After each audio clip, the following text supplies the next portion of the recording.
وسلموا تسليما اللهم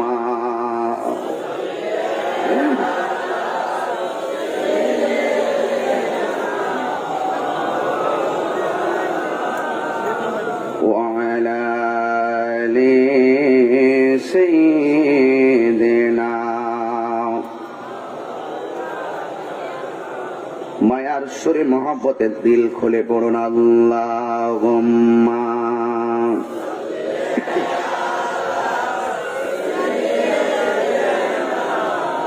মাওলানা মুহাম্মদ ওয়া আলা আলি সাইয়্যিদিনা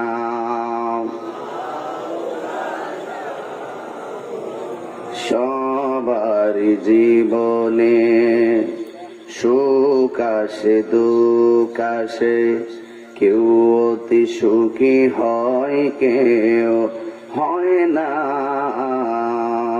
কেউ অতি দুঃখ সয় কেউ সয় না। সবার জীবনে জোরে বলুন ঠিক কিনা।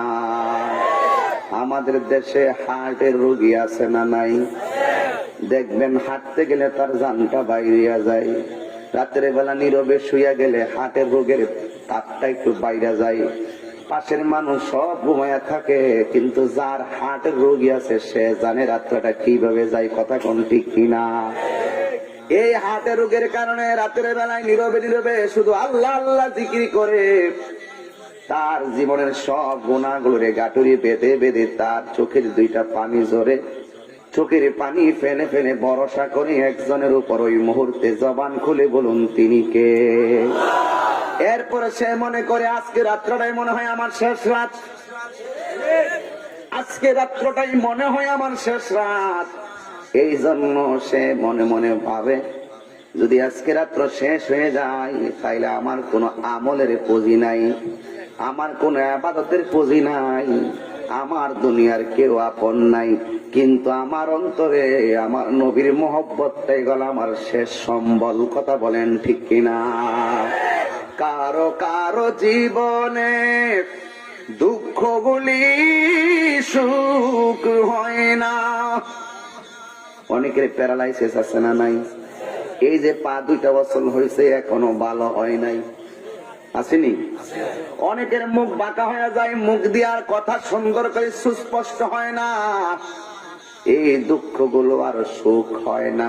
কিন্তু যেই লোকটা প্যারালাইসিস সে যদিও দুঃখে আছে, যদিও পা দুইটা ভালো হয় না, কিন্তু তার অন্তরে একটা মধুর আয়না আছে। ওই মধুর আয়নার নাম হলো আহমদ। আসমানে যার নাম ছিল আহমদ, জমিনে তার মুহাম্মদ। ওই আহমদ নামের আয়নাটাই হলো তার শেষ ঠিকানা। ঠিক কিনা বলে? কারো কারো জীবনে দুঃখগুলি সুখ হয় না। আহমদ সে সুখের আলোকিত আয়না, তার রঙে রঙিন হলে, তার রঙে রঙিন হলে দুঃখগুলি আর দুঃখ রয় না। সবার জীবনে জবান খুলে দুরুদের মালা গলায় পড়ো আল্লাহুম্মা। জবান খুলে পাগল হয়ে যাবে। মাশাআল্লাহ, আমার নবী দেখতেছেন। গুরুস্থানের মানুষগুলো হাসতেছে আজকে। বলেন জবান খুলেন। ওয়ালা আলি সাইয়্যিদিনা লা ইলাহা ইল্লাল্লাহ। ঢঙ্কা লাগা, ঢঙ্কা ধাক্কা দেন। লা ইলাহা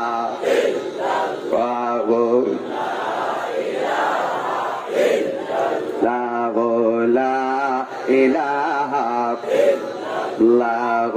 লা ইলাহা নাই কোন মাবুদ আল্লাহ ছাড়া, নাই কোন লা ইলাহা ভালো লাগে লা ইলাহা পাখিরি গানে গানে হাওয়ার তানে তানে ওই নামেরই সুর শোনা যায় হলে মন পাগল পাড়া লা ইলাহা মাশাআল্লাহ লা ইলাহা ও লা ইলাহা লা ইলাহা ইল্লাল্লাহু মুহাম্মাদুর রাসূলুল্লাহ সাল্লাল্লাহু আলাইহি ওয়াসাল্লাম। সকলে পড়ি আলহামদুলিল্লাহ। আজকে চান্দিতে দীর্ঘদিন পরে এই লকডাউনের ভিতরে আপনারা জানেন সারা বাংলাদেশে লকডাউন চলছে, ওয়াজ মাহফিল বন্ধ আছে। এরপরও আল্লাহ পাক আমাদেরকে দয়া করেছেন এই করোনার প্রাদুর্ভাবে আজকে এই ব্রাহ্মণবাড়িয়া সদর চান্দি উত্তর পূর্ব পাড়া ইসলামী সুন্নি যুব সংঘের উদ্যোগের মাহফিল মোহাম্মদী সবার সম্মানিত বিশেষ আকর্ষণ যিনি আমার পূর্বে আলোচনা করেছেন, আমার স্নেহাস্পদ বাবা জনাব মোহাম্মদ শফিকুল ইসলাম সাহেব, এবং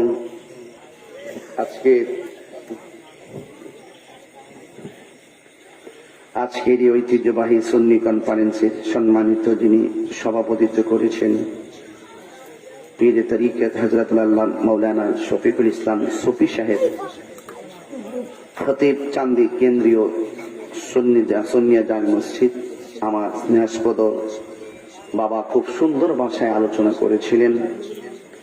প্রধান বক্তা উদীয়মান মিষ্টভাষী মাওলানা নজরুল ইসলাম পাহাড়ি পীর সাহেব, মাওলানা কারি শাহাবুদ্দিন সাহেব, মাহফিল পরিচালনায় মাওলানা হাফেজ মোহাম্মদ রেজাই রাব্বি সাহেব সহ আমার ডানে বামে আমার বাবার বয়সী, আমার বাবা যিনি এই চান্দি আসতেন মুরব্বীদের সঙ্গে চলাফেরা করতেন, ওই বাবার বয়সী অসংখ্য মুরব্বিয়ানে কেরাম, আমি সকল মুরব্বীদের প্রতি শ্রদ্ধা রেখে এবং যুবক ভাইরা যারা এসেছেন সবার প্রতি ভালোবাসা রেখে আমরা সবাই সুরে সুরে একদম মিলেমিশে কণ্ঠের সাথে কণ্ঠ মিলিয়ে একবার শুকরিয়া তান আদায় করে কণ্ঠটাকে দারাজ করে দিয়ে পড়ি আলহামদুলিল্লাহ। আপনারা দেখতেছেন জায়গা হচ্ছে না, মানুষ অনেক পিছনে দাঁড়িয়ে আছে। এগুলো কোন দুনিয়ার কোন আকর্ষণে আসে নাই, এরা আসছে কোরআনের মহব্বতে, কথা কোন ঠিক কিনা? ওনারা এসেছেন আমার নবীর মহব্বতে, ওলিদের মহব্বতে, ঠিক কিনা বাবা? তো আমরা পৃথিবীর চাঁদ পেতাম না, সূর্য পেতাম না, কোনো কিছু দেখতাম না, আমরা সব পেয়েছি আমার নবীর উসিলায়, নাকি? তো সেই নবীর উম্মত হিসাবে আল্লাহ পাক আমাদেরকে কবুল করেছেন, শুকরিয়া তান সকলে আবারও পড়ি আলহামদুলিল্লাহ। শুনেন, একটি কথা বলে আপনাদেরকে বোঝার জন্য বলছি, আমরা তো নবীর উম্মত, তাই না? আমরা নবীর উম্মত। আচ্ছা, নবীদের দাম বেশি না আমাদের দাম বেশি? আচ্ছা, নবীদের দাম বেশি, কিন্তু আমরা নবীর উম্মত। নবীদের মধ্যে আমার নবী হলো সবচেয়ে আউলা ওয়া আলা, সবার উপরে এবং সর্বশ্রেষ্ঠ। তো সেই নবীর উম্মত হওয়ার জন্য অনেক নবীগণকে দিয়েছেন আমার নবীর উম্মত হওয়ার জন্য। এবার হিসাব মিলাইয়া দেখেন, আদম নবী থেকে ঈসা রুহুল্লাহ পর্যন্ত প্রত্যেক নবীর আমলে উম্মত ছিল, কিন্তু আমাদেরকে যে আল্লাহ আমাদের নবীর উম্মত করলো, এর দ্বারা আমরা একটা সান্ত্বনা খুঁজে নিব আজকে চান্দি থেকে, যে আল্লাহ পাক আমাদেরকে কত মায়া করেন। সব বাদ দিয়ে দিলাম, যে কত মায়া করেন, আমাদেরকে সর্বশ্রেষ্ঠ নবীর উম্মত বানিয়েছেন। সর্বশ্রেষ্ঠ নবীর উম্মতের কাজ যদি আবার সর্বনিকৃষ্ট হয়, চলবে? কোরআনে এসেছে মানুষ সৃষ্টির শ্রেষ্ঠ, আবার কোরআনেই এসেছে মানুষ পশুর চাইতে আরো নিকৃষ্ট। কোরআনেই বলছে একদল মানুষ কোরআন তেলাওয়াত করে হেদায়েত প্রাপ্ত হবে, ইউদিল্লু বিহি কাসীরা ওয়া ইয়াহদি বিহি কাসীরা। একদল মানুষ কোরআন পড়ে তারা হেদায়েত প্রাপ্ত হবে, আর একদল মানুষ কোরআন পড়ে গোমরাহ হবে। দুইটা বললাম। আরেকদল মানুষ কোরআন শরীফ পড়ে তাদের সিনাটাকে লাউহে মাহফুজের আয়না বানাবে, কিন্তু আরেকদল মানুষ কোরআন পড়তে পড়তে পড়তে পড়তে এই দিক দিয়ে ফেনা তুইলা ফেলাইব, কিন্তু কণ্ঠনালীর ভিতরে ঢুকবে না। বুঝতে পারছি? তার মানে বোঝা গেল বান্দা দুই ধরনের। এক ধরনের বান্দা ঈমান থাকার কারণে আমল কবুল, আর এক ধরনের বান্দা ঈমান না থাকার কারণে আমল বরবাদ। তো আমরা ঈমানদার নাকি বেঈমান?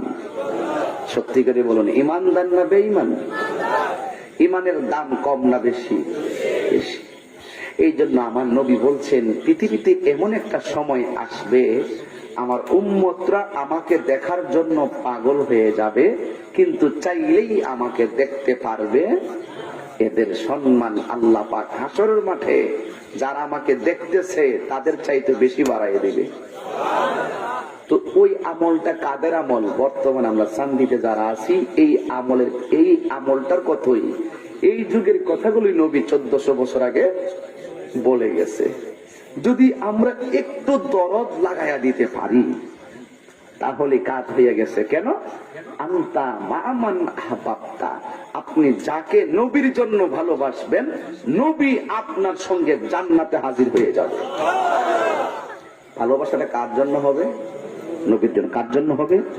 দুইটা জিনিস মনে রাখবেন, আমরা কাউকে ভালোবাসবো আল্লাহ এবং নবীর জন্য, আবার কাউকে ঘৃণা করব আল্লাহ এবং নবীর জন্য। তাহলে মনে রাখবেন আমাদের প্রতি আল্লাহ পাক দয়াও করবেন, মায়াও করবেন। আমি আপনাদের সামনে এক টুকরো আয়াত তিলাওয়াত করেছি।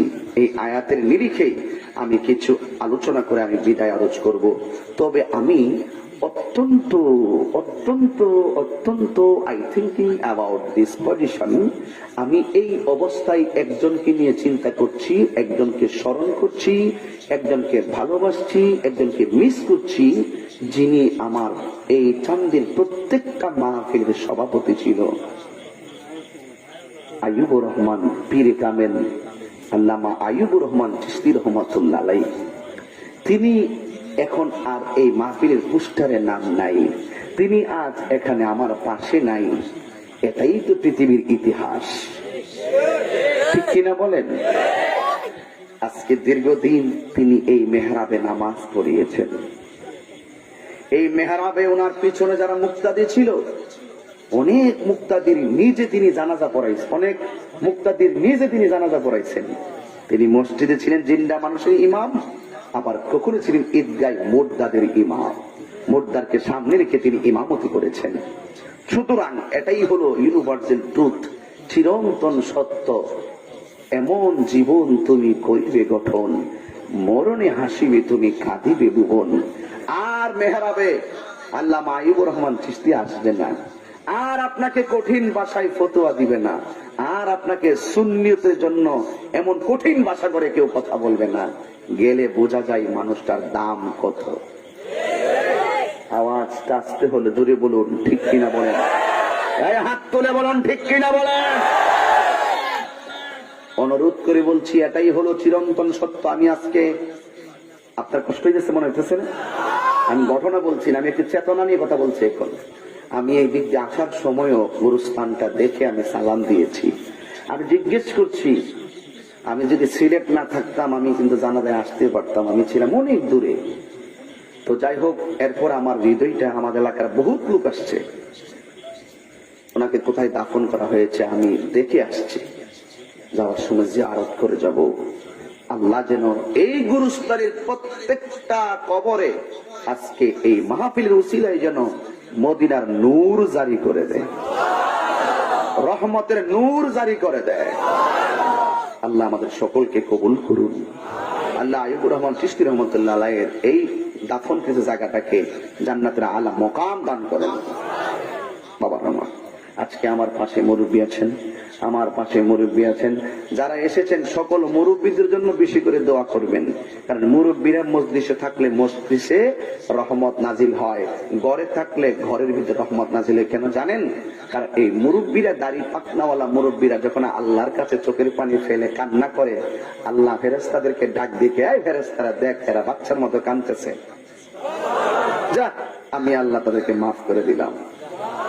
এই জন্য বাপটা যতদিন পর্যন্ত লাতুর হইয়া ঘরের কোনায় পড়ে থাকে, ততদিন দেখবেন মানুষ আপনাকে কিছু বলবে না। বাপটা মারা যাওয়ার পরে বুঝবেন তুফান কত দিক দিয়ে আসে। কথা কোন ঠিক কিনা? এই তুফান তো আমিও বুঝি এখন। এই জন্য বাবার আমার সবচেয়ে বড় কথা, ওয়াজ মাহফিল দেওয়ার উদ্দেশ্য হলো হামকি দুমকি না। ওয়াজ মাহফিল দেওয়ার উদ্দেশ্য হলো আমি যা বলবো আমি আমল করব, আপনি যা শুনবেন আপনি তা আমল করবেন। রাজি আছি না সবাই? সবকিছু মিলে ওয়াজে ঢোকার পূর্বে একটু আওয়াজ করে তিনটা ডাক দেন আমার আল্লাহকে, আল্লাহ আল্লাহ আল্লাহ। আমার নবীকে ডাক দিয়ে বলুন, ইয়া রাসূলুল্লাহ, ইয়া রাসূলুল্লাহ, ইয়া রাসূলুল্লাহ। বাবার আমার, আমি আপনাদের কাছে কুরআনুল কারীম থেকে দেখে দেখে আমি কিছু কথা বলবো, একদম টু দা পয়েন্ট কথাগুলো বলবো, মনে রাখবেন। জীবন দুই প্রকারে আল্লাহর কাছে উপস্থিত হবে, এক হয়তো ইমানদার আর না হয় বেঈমান। ঠিক কিনা বলেন? কাফেরের চাইতে আরো ভয়ঙ্কর হলো মুনাফিক। জোরে কোন ঠিক কিনা বলেন? এই জন্য আমি আপনাদের কাছে শুভ সংবাদমূলক কিছু কথা বলবো, যে এই শুভ সংবাদগুলো আল্লাহর হাবিব মাঝে মাঝে সাহাবায়ে কেরামদেরকে দিতেন। সেই কথাগুলোর ধারাবাহিকতা আমি আপনাদের সামনে তুলে ধরবো। আজকে কি মা বোনরা আসছে না মাহফিলে? আমার মা বোনদেরকে যেন আল্লাহ পাক কবুল করে, বলুন আমিন। দুরূদ শরীফ পড়ুন, তারপরে আমি আমার আলোচনায় ইনশাআল্লাহ ঢুকে যাব। সবাই বলুন আল্লাহুম্মা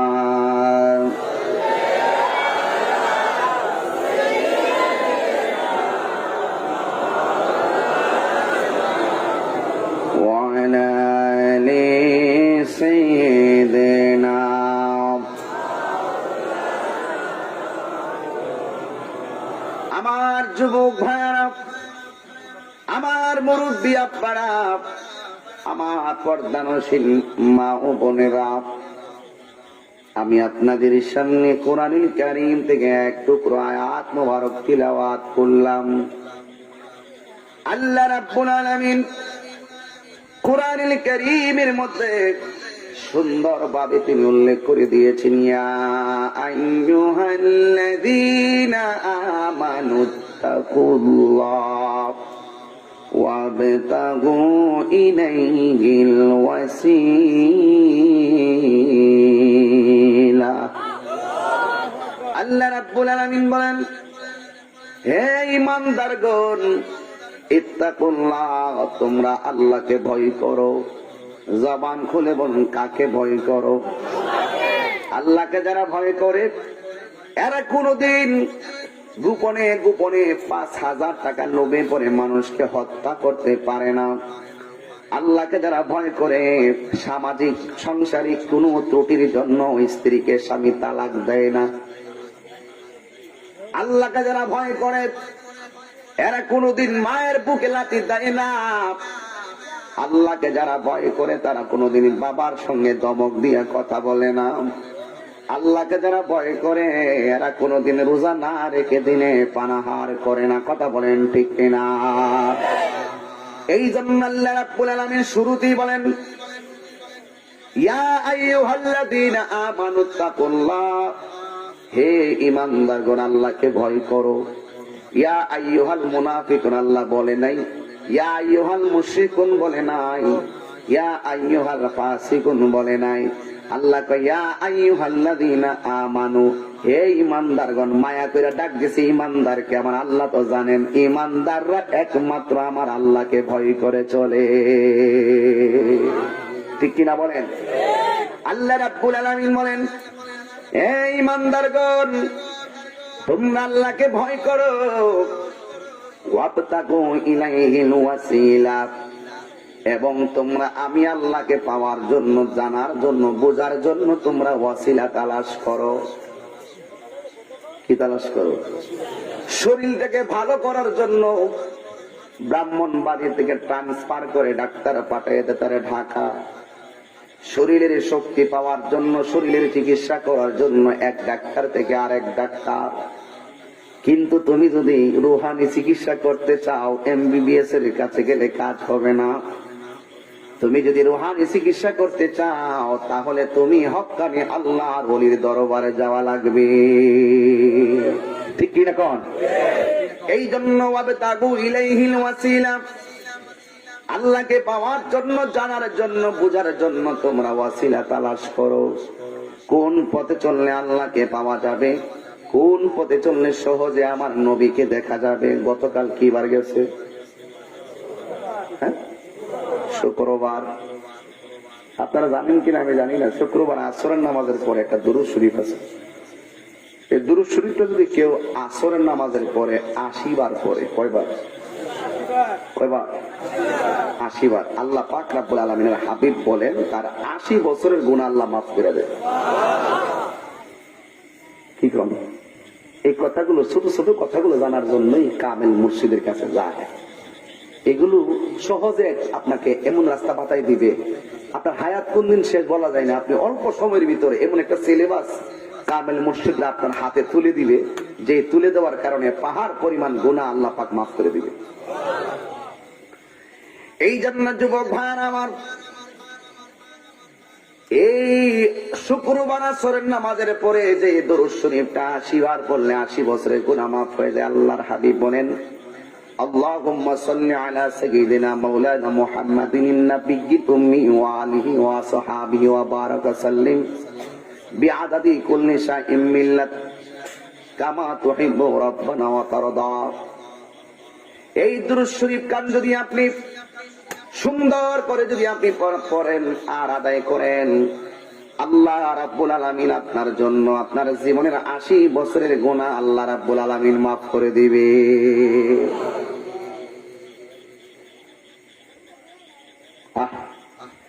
এই জন্য যুবক ভাইরা আমার, অল্পতে যেমন সওয়াব পাওয়া যায়, আবার অল্পতে অনেক গুনাহ আপনার আমলনামায় লেখা হয়ে যায়।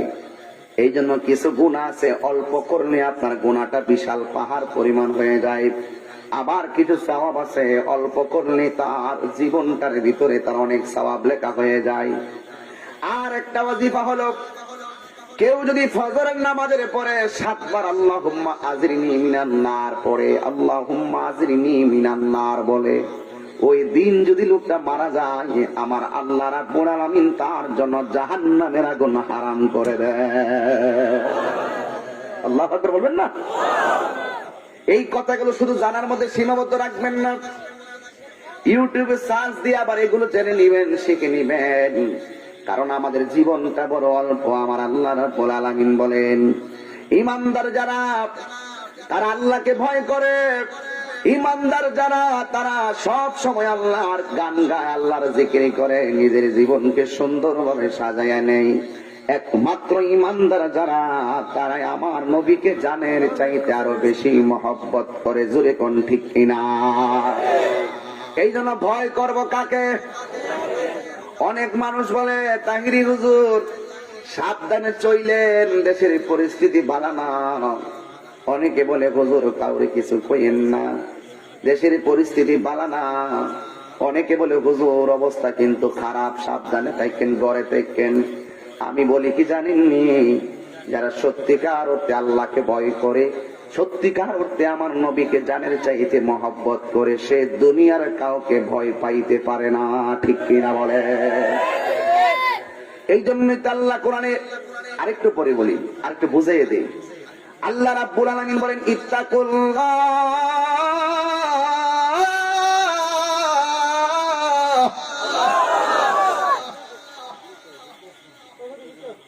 ওয়ালামু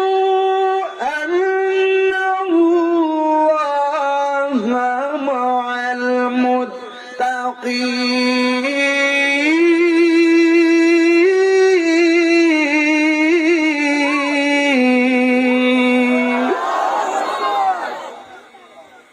ইমানদার ভয় করে কাকে? আল্লাহ কয়, ইয়া আইয়ুহাল্লাযীনা আমানু তাকুল্লাহ। যারা সত্যিকার আল্লাহকে ভয় করে, তারা পৃথিবীর সকল মানুষ যদি এক হয়ে যায়, তার কোনো ক্ষতি করতে পারে না। ঠিক কিনা বলে? দেখবেন আপনার বংশ নাই, টাকা নাই, জোর নাই, কিন্তু আপনার মনের জোর আছে, ঠিক কিনা গো? এই জন্য মনের জোর থাকলে আল্লাহ রাব্বুল আলামিন আপনাকে ছায়া দিবেন। আল্লাহ রাব্বুল আলামিন বলেন, ওয়া'লামু আন্নাল্লাহা মা'আল মুত্তাকিন। জেনে রাখো পৃথিবীর কেউ যদি না থাকে আর তোমার অন্তরে যদি আল্লাহর ভয় থাকে, জবান খুলে বলুন আমাদের সঙ্গে আছে কে? এই জন্যই তো আমার আল্লাহ বলছেন, ওয়াবতাগু ইলাইহিল ওয়াসিলা। আমি আল্লাহ রাব্বুল আলামিন ছিলাম গোপন, গোপন থেকে আমি আল্লাহর জাহির হলাম, গোপন থেকে আমি প্রকাশ হলাম, আর প্রকাশ হতে গিয়ে আমি ডাইরেক্ট প্রকাশ হই নাই। আমি আল্লাহকে আল্লাহ বলে জাহির হওয়া করার জন্য আমি সর্বপ্রথম আমার বন্ধু বানাইয়া নিলাম। কে বানাই নিলেন? আল্লাহ তার বন্ধু বানাই নিলেন। এই জন্য নবী হইল আমার আল্লাহর সাক্ষী। আল্লাহ রাব্বুল আলামিন কোরআনের মধ্যে বলেছেন, ইন্না আরসালনাকা শাহিদান ওয়া মুবাশশিরান ওয়া নাযীরা ওয়া দা'iয়ান ইলাল্লাহি বিইযনিহি ওয়া সিরাজান মুনীরা। আল্লাহ রাব্বুল আলামিন বলেন, ইন্না নিশ্চয় আরসালনাকা, আমি আল্লাহ রাব্বুল আলামিন আপনাকে রিলিজ করেছি, আমি আল্লাহ রাব্বুল আলামিন আপনাকে পাঠিয়েছি, আমি আল্লাহ রাব্বুল আলামিন আপনাকে প্রেরণ করেছি ও বন্ধু শাহেদান, সাক্ষ্যদানকারী হিসাবে। এই জন্য আমরা সুন্নিরা মাঝে মাঝে বলি আমার নবী হইল আল্লাহর সাক্ষী, ঠিক কিনা কর? এই জন্য আমার যুবক ভাইরা, আমার নবী হলো আল্লাহর সাক্ষী। এই জন্য আমার আল্লাহ রাব্বুল আলামিন নিজেকে প্রকাশ করেছেন বন্ধু নবীর উসিলায়। এই জন্য আমার আল্লাহ ওয়াসিলারে বড় ভালোবাসে। জোরে সুরে কি সুবহানাল্লাহ বলবেন না? ওয়াসিলাকে ভালোবাসে। এই জন্য বন্ধু যে কোনো জিনিসে একটা ওসিলা লাগে। আজকে মাহফিলটা সাজাইছেন কয়েকটা পোলাপান, দেশ বিদেশের কয়েকটা পোলাপান আমার বাড়িতে ঘন্টার পর ঘন্টা যাইয়া বসেছিল। এখন 4-5টা পোলাপান ওসিলা করলো। এই 4-5টা পোলাপানের সঙ্গে 20 জন পোলাপান এড হলো। 20 জন পোলাপানের পরামর্শ দিয়া মাঠে নামাইলো আবার 20 জন মুরব্বী। 20 জন মুরব্বী আবার পাশে নামাইয়া দিল। এই যে 20 জন 40 জন আর মানুষ এসে গেলেন হাজার হাজার। তাই দেখেন 20 জন 40 জনের উসিলায় হাজার হাজার মানুষ এখানে চলে এসেছেন। এই জন্য জীবনের প্রত্যেকটা সেক্টরে যদি আপনার ওসিলা থাকে, এই ওসিলার ভিতরে বরকত দিয়ে দিবেন কে? আর না হয় হিসাব মিলায় দেখেন সকালবেলা আকাশের অবস্থাটা কেমন ছিল। কি এমন একটা অবস্থা, এই দেশের কোথাও না কোথাও বৃষ্টি হয়। আমি পোলাপান গুলোরে বলছিলাম তোরা প্যান্ডেল করিস না। এরপরে পোলাপান গুলো মনে মনে ভাবে প্যান্ডেল না করলে তো মাহফিলের সৌন্দর্য লাগে না। এই জন্য যুবক ভাইরা আমার, নিয়ত যদি সঠিক হয় ওই কাজের ভিতরে বরকত দেওয়ার মালিক হলো একজন। জবান খুলে বলুন তিনি কে? এই জন্যই তো সেই মনিবরে কেমন ভাবে ডেকেছো, সেই মনিবকে কেমন ভাবে ডেকেছো, কেমন প্রেম করেছো। আল্লাহ রাব্বুল আলামিন সর্বপ্রথম কবরের ভিতরে যে প্রথম প্রশ্নটা করবে সেই প্রশ্নটাই হলো মার রাব্বুকা, তোমার রবকে। প্রথম প্রশ্নই তোমার রবকে। হ্যাঁ, কবরের ভিতরে প্রশ্ন হলো 3টা। কয়টা বাবা? তুমি একটু দাঁড়াও, তুমি বলো কবরে প্রশ্ন কয়টা? এখন যদি তোমার প্রশ্ন করি হাসরের ময়দানে প্রশ্ন কয়টা? হয়েছে না? বসো। কবর হইল 3টা, আমরা সবাই জানি। ওরে প্রশ্ন করলাম হাসরের ময়দানে, আবার স্বয়ং মালিক 5টা প্রশ্ন করবেন। কবরের প্রশ্ন হলো মুনকার নাকির করবে, আর হাসরের ময়দানে আমার আল্লাহ রাব্বুল আলামিন বলে দাঁড়া, একটা কদম লড়তে পারবি না, 5টা প্রশ্নের উত্তর দে, তারপরে সামনে যাবি। আরো যদি কইতে সুবহানাল্লাহ। 5টা প্রশ্নের উত্তর দিবি। তাইলে চান্দি গ্রাম থেকে আমরা আজকে সবাই জেনে গেলাম কবরে প্রশ্ন হলো 3টা, হাসরের ময়দানের প্রশ্ন হলো 5টা। 3টা প্রশ্নের উত্তর আলোচনা বেশি হয়, আর হাসরের ময়দানের 5টা প্রশ্নের উত্তর প্রশ্ন নিয়ে বেশি আলোচনা হয় না। আপনারা জবান খুলে বলুন, সেইগুলো জানার দরকার আছে না না? যদি সময় দেন ইনশাআল্লাহ।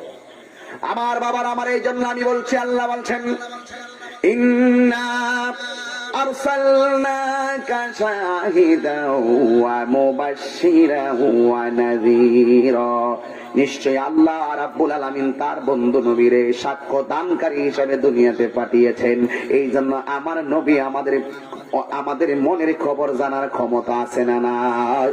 নবীকে সেই ক্ষমতা দান করেছেন কে? এই কথাগুলো যারা বিশ্বাস করে এরাই হলো মুমিন। আর মুমিনদের ব্যাপারে আমার আল্লাহ কোরআনে সূরা বাকারায় কয় নম্বর আয়াত জানো রে? 25 নম্বর আয়াতে আমার আল্লাহ বলে দিয়েছেন, আমি যেগুলো বলতেছি ইমানদারের জন্য বলতেছি, বেঈমানদের জন্য বলি না। বেঈমানদের জন্য বলি না, ইমানদারের জন্য। ইমানদার যারা, তারা আল্লাহকে বিশ্বাস করে, নবীকে বিশ্বাস করে। কথা কোন ঠিক কিনা কোন? এই জন্য আল্লাহ রাব্বুল আলামিন বলেন, ওই ইমানদারের পাওয়ার কত?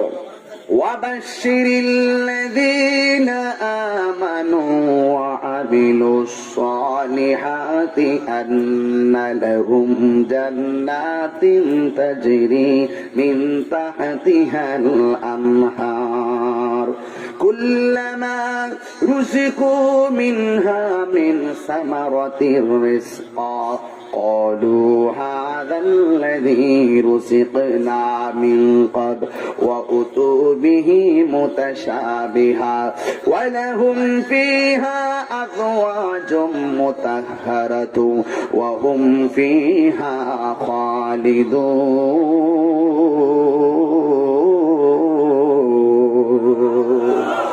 আরে বাবা, ইমানের মজা সবাই পায় না। ইমানের মজা পাইতে গেলে তোমার উপরে রহমত লাগবে, ঠিক কি না? এই মজা সবাই পায় না। অনেক মানুষ কয় হুজুর নামাজের বয়ান করেন, রোজার বয়ান করেন, হজের বয়ান করেন, যাকাতের বয়ান করেন, মা বাবার খেদমতের বয়ান করেন, পর্দার বয়ান করেন। এইগুলা বলে বলে বলে বলে পাবলিকরে দান্দা লাগাইয়া দেয়। সুন্নিরা নামাজের কথা কয় না, সুন্নিরা রোজার কথা কয় না। আপনারা কোন আমার ওয়াজের ভিতরে নামাজের কথা আছে না নাই? রোজার কথা আছে না নাই? মা বাবার খেদমতের কথা আছে না নাই? তাহলে ওরা যে মাহফিলে আইসা একটা মিসগাইড করে পাবলিককে, এখন আমি ডাইরেক্ট আগেও বলছি, এখনো বলছি, তোদের বাটপাড়ির দিন শেষ। বাবা শাহজালালের বাংলাদেশ। হাত তুলে বলো ঠিক কিনা বলো? সঠিক সঠিক। এই জন্য যুবক ভাইয়ের আমার ইমানদার হতে হবে। আর ইমানদার ওই ব্যক্তি, মা বলে দুধের মধ্যে পানি মিশাও, মেয়ে বলে মিশানো যাবে না। মা বলে উমর তো দেখবে না, মেয়ে ডাক দিয়ে কই মা উমর যদি না দেখে আমার আল্লাহ তো দেখতেছে। এটার নামই হলো ইমানদারের আলামত। কথা কোন ঠিক কিনা বলে?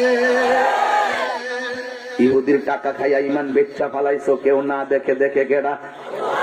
তাইলে তোমাদের গলায় রশি লাগবো না, আমাদের গলায় রশি লাগবো নি?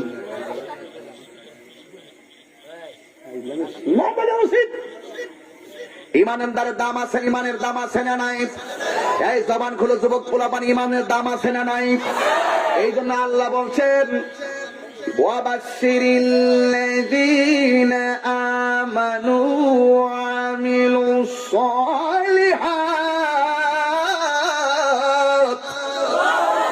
আল্লাহ রাব্বুল আলামিন বলেন, আমি শুভ সংবাদ বেঈমানদের দেই নাই, আমি শুভ সংবাদ কোন ওয়াহাবীরে দেই নাই, আমি শুভ সংবাদ কোন মুনাফিককে দেই নাই, আমি শুভ সংবাদ কোন কাফেরকে দেই নাই, আমি শুভ সংবাদ কোন জালেমকে দেই নাই, আমি শুভ সংবাদ কোন ফাসিককে দেই নাই, আমি শুভ সংবাদ কোন কাযযাবকে দেই নাই, আমি শুভ সংবাদ কোন মুশরিককে দেই নাই। ও আল্লাহ, চাঁদের গ্রাম দিয়ে জানতে চাই তুমি শুভ সংবাদ কাকে দিয়েছো? আল্লাহ বলেন ওয়াবাশশিরিল্লাযীনা আমানু, আমি আল্লাহর জান্নাতের শুভ সংবাদ হলো একমাত্র আমার প্রেমিক ইমানদারের জন্য। ঠিক কিনা বাবা? আওয়াজ করে বলুন না ঠিক কিনা? আল্লাহ বলেন ওয়া আমিলুস সালিহাত, এবং যারা নেক আমল করে এখানে আল্লাহকে শুভ সংবাদ হলো তাদের জন্য যারা ইমানদার। এরপরে আমার আল্লাহকে ওয়ামিলু সালিহা, তার মানে প্রমাণ হয়ে গেল ইমানদারের জন্য হলো নামাজ, ইমানদারের জন্য হলো রোজা, ইমানদারের জন্য হজ, ইমানদারের জন্য যাকাত, ইমানদারের জন্য মার খেদমত। যার ইমান নাই আলালা ইমান লিমান লা মুহাব্বাত লা, যার অন্তরে আমি নবীর মহব্বত নাই তার ইমান নাই, যার ইমান নাই তার আমলের কোনো দাম নাই। ঠিক কিনা? এই জন্য আমলের কোনো প্রয়োজনই নাই। অনেক আবার বলে এরকম যে আমরা নবীরে মহব্বত করি কিন্তু আমাদের নামাজ লাগবে না, আবার এমন লোক আছে না নাই? কথা কনা। আরে বাবা, ইমানদারই তো নামাজ পড়বে, ইমানদারের জন্যই তো নামাজ, ইমানদারের জন্যই হজ। এখন তুমি যদি বলো আমি ইমানদার, আমার নামাজের দরকার নাই, এমন লোক কিছু আছে না নাই? বলেন। এইগুলা থেকে আবার সাবধান থাকবেন, ওরা বাউতাবাজ। কি বাস? কথা কানে কি বাস? আমার আল্লাহ বলেন মা, কোরআন শরীফ থেকে কথা বললে কি খারাপ লাগে আপনাদের কাছে?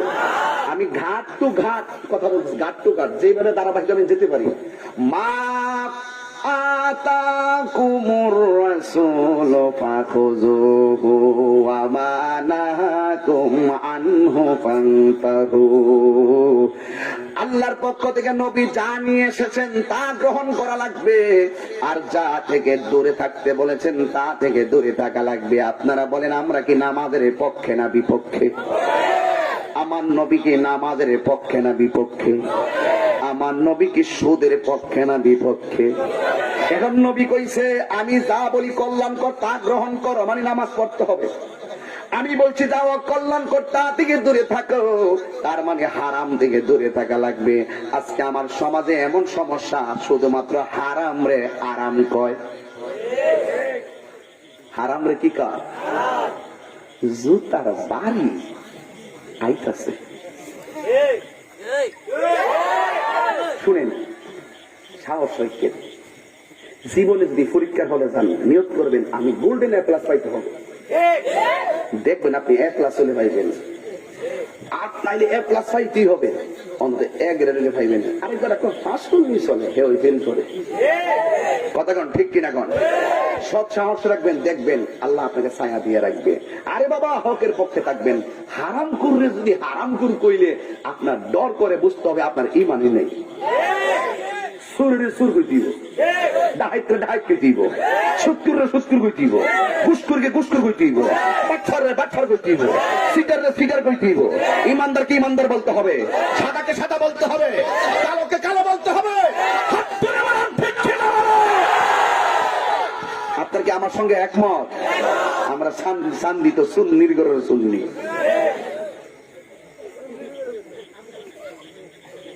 সঠিক, রাইট?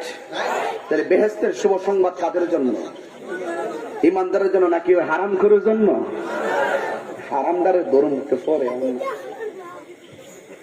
এই বেটা কষ্ট দিচ্ছে আপনারা। এই জন্য আমার আল্লাহ রাব্বুল আলামিন বলেন জান্নাতের শুভ সংবাদ ইমানদারের জন্য।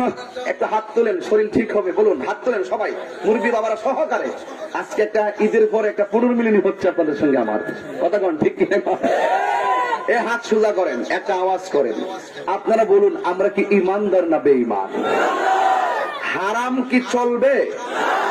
জান্নাতের শুভ সংবাদ কাদের জন্য? হারাম খুরদের জন্য নাকি হালাল খুরদের জন্য? হাত সোজা করেন, একদম সোজা করেন। আমার সঙ্গে বলুন আল্লাহু আকবার, আল্লাহু আকবার, ইয়া রাসূলুল্লাহ। হাত নামান। এই জন্য বাবার আমার কষ্ট দিয়ে ফেলেছি, মাফ করে দিবেন। এরপর আল্লাহ কি করে শোনেন, ওয়ামিলুস সালিহাত। জান্নাতের শুভ সংবাদ যারা ইমানদার এবং যারা নেক আমল করে তাদের জন্য আল্লাহ বলেন আন্না লাহুম জান্নাতিন তাজরি মিন তাহতিহাল আনহার। আমাদের বাড়ি, এখন আমি বিল্ডিং করে যে ভাত খাইলাম, বাড়িওয়ালার নাম কি আছে? মোহাম্মদ বাদল মিয়ার বাসায় খাওয়া দাওয়া করলাম। আল্লাহ বলে আমি তোদেরকে জান্নাত দিব। জান্নাত একটা বাড়ি, ঠিক কিনা কন? জান্নাত কেমন জানেননি? একটা জান্নাতের শিখ যদি বিক্রি করে এমন পৃথিবীর 70টা কিনা যাবে, তারপরও তার মূল্য হবে না। কত বড়! গতকাল যখন আমি বাজান আমার বাসা থেকে বের হয়েছি, আমার বাসায় তো অনেক লোক আসা যাওয়া করে, বের হওয়ার পরে একজন বসে আছে খালি গায়ে, আমি রাস্তা দিয়ে হাঁটতেছি, বললাম যে কি ব্যাপার বসে আছেন কেন? হুজুর কইেন না যে একটা গরম লাগে এই জন্য বসে আছি। আমি তারে কইলাম বাবা কত সুন্দর বাতাসের মধ্যে বসে আছেন, ঘরে যখন ফ্যানটা ঘুরে বিল দেওয়া লাগে, এসিটা যখন লাগাইলেন বিল দেওয়া লাগে, আল্লাহর দেওয়া বাতাস তিতাস নদীর পারে বৈশা খাইতেছেন, 1 টাকা বিল লাগে না। কিন্তু দেখেন একটা দিন 2টা দিন আইসিউর মধ্যে থাকেন, মুখে লাগা দেয় অক্সিজেন, একদিনের বিল চলে আসে 25,000 টাকা অথবা আরো বেশি 50,000। এইভাবে আইসিউতে গিয়ে কত টাকা বিল দিলেন? কেন দিলেন? কয় মুখের মধ্যে আইসিউ লাগাইছি। কেন?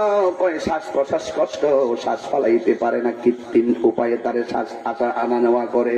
কিন্তু প্রায় সময় বলি একবার হিসাব মিলাইয়া দেখো, জীবনে কত শ্বাস পালাইলা, আমার আল্লাহ তোমার কাছ থেকে কোনো বেতন নাই। আল্লাহ বলে ও বান্দা আমি বেতন নেই না। এ যুবক তোর মনটা নরম করে দি, আমার মুখ দিয়া শ্বাস বাইরিতেছে, এখনো বাইর করতেছি, কোনো আইসিইউ নাই, কিছু না, আমার মুখ দিয়া শ্বাস বের হচ্ছে, কোনো বেতন নাই। আল্লাহ বলেন কোনো বিনিময় লাগবে না, শুধুমাত্র একটু শুকরিয়া আদায় কর, তাইলে আমি আল্লাহ রাব্বুল আলামিন তোর প্রতি খুশি হয়ে যাব। এই জন্য আমার যুবক ভাইয়েরা অনুরোধ করে বলি, অনেক মানুষ যারা বলে এই পৃথিবীতে আসছি আর কি আসবো নাকি, যা খাবার খাইয়া লই না রে না। একবার বলো পৃথিবীতে আসছি আর কি আসবো নাকি, চিরদিন আকিরাতে থাকা লাগবে, যা মালিকরে ডাকার ডাইকা লই, নাইলে মরার পরে ডাকার কোনো সুযোগ নাই। কথা বলেন ঠিক কিনা? এই জন্য আল্লাহরে প্রশ্ন করি, আল্লাহ আমার ঘরের মধ্যে শুকে যাচ্ছে, আমার ঘরের ভিতরে ফ্যান আছে, আমার ঘরের ভিতরে লাইট আছে, আমার বাড়ির মধ্যে ফ্যান আছে, ঘরের ভিতরে ফ্যানের বাতাস গায়ের মধ্যে লাগাই, তুমি যে ইমানদারের জন্য জান্নাতটা দিলা ওই ঘরের মধ্যে কোনো ফ্যানের ব্যবস্থা আসেনি। আল্লাহ ডাক দেখি আছে আছে, কয় কোথায়? এই যে আল্লাহ বলেন আন্না লাহুম জান্নাতিন তাজরি মিন তাহতিহাল আনহার। আমি আল্লাহ রাব্বুল আলামিন যেই ঘরের মধ্যে তোমাদেরকে ঢুকাইয়া দিব, ওই ঘরের নিচ দিয়ে একটা নদী প্রবাহমান আছে, ওই নদীর হাওয়া যখন তোদের গায়ের মধ্যে লেগে যাবে, একটা প্রেমের ধুলা তৈরি হয়ে যাবে।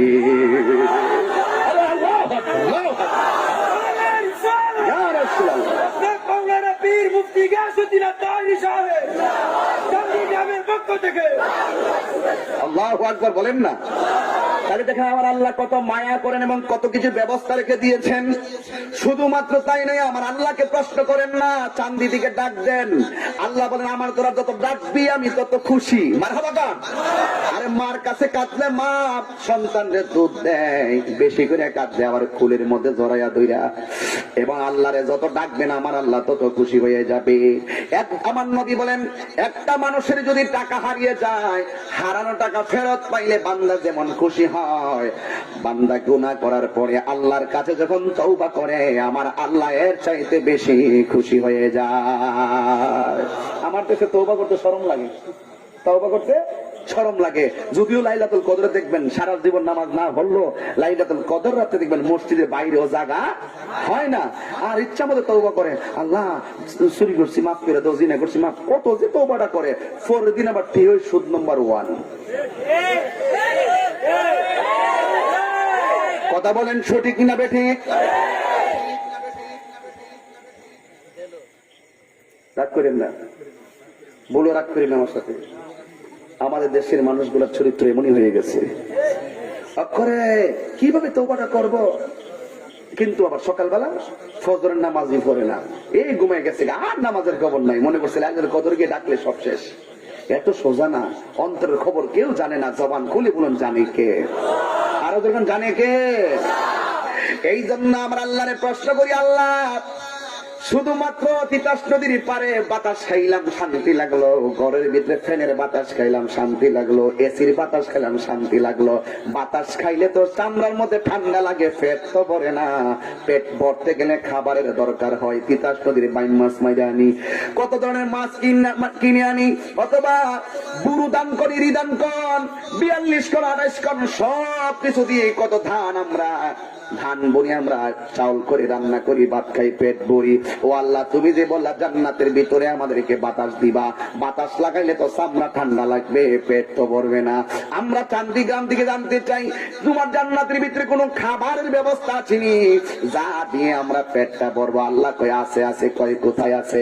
আল্লাহ রাব্বুল আলামিন কোরআনের মধ্যে বলে দিয়েছেন কি, কুল্লামা রুসিকু মিনহা মিন সামারাতির রিজকা।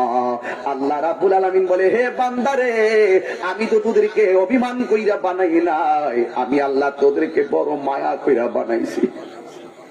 আমি তো তোদেরকে বড় মায়া কইরা বানাইছি।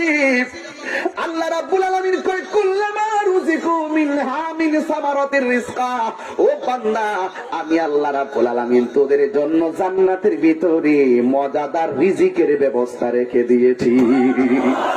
এগুলা কি মুনাফিকের জন্য নাকি ইমানদারের জন্য? এই জন্য আজকে ইমান নিয়ে ওয়াজ শুরু করছি। বিদায় বেলা কিছু শান গাইলে কি কষ্ট হইব? এই জন্য আল্লাহ রাব্বুল আলামিন বলেন, ও বান্দারা, আমি আল্লাহ রাব্বুল আলামিন তোমাদের জন্য রিজিকের ব্যবস্থা রেখেছি। এই রিজিক গুলা যখন বান্দাদেরকে জান্নাতের ভিতরে আমার আল্লাহ দিব, তখন জান্নাতের কি বলবে? তাকাইয়া দেখেন, ক্বালু হাদাল্লাযী রুজিকনা মিন ক্বাবলু ওয়া উতু বিহি মুতাশাবিহা।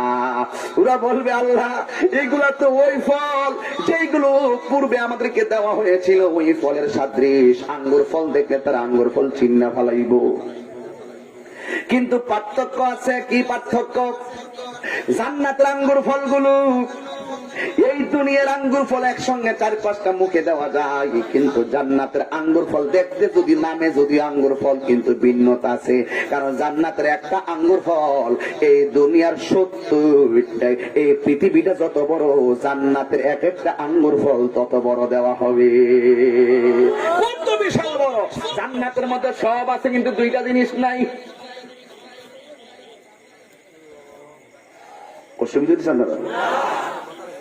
বৃষ্টি হয় নাকি? জান্নাতে সব আছে, দুইটা জিনিস নাই। কয়টা নাই? কথা কথা। জান্নাতে সব আছে, দুইটা জিনিস নাই।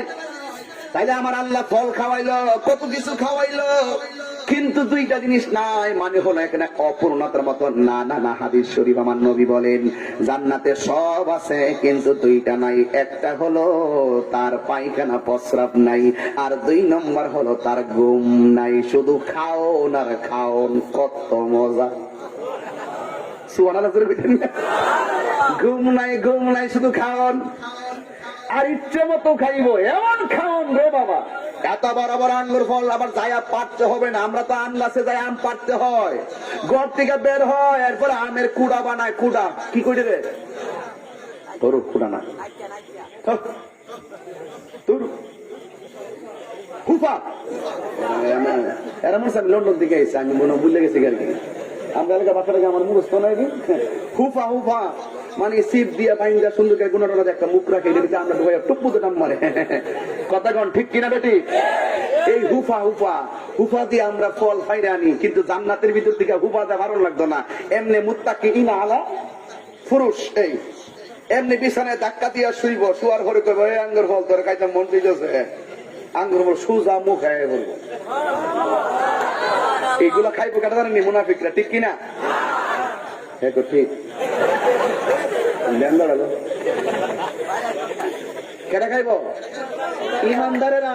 এই জন্য ইমান দিয়ে আওয়াজ শুরু করছি। ইমানদারের জন্য নামাজ আছে না নাই? রোজা আছে না নাই? নবীর মোহাম্মত আছে না নাই?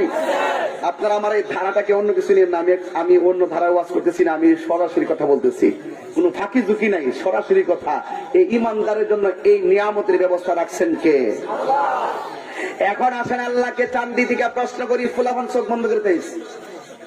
আল্লাহরে প্রশ্ন করি, আল্লাহ ইমানদারের জন্য তুমি জান্নাতের ভিতরে খাবার রাখলা, বাতাস রাখলা, রিজিক রাখলা।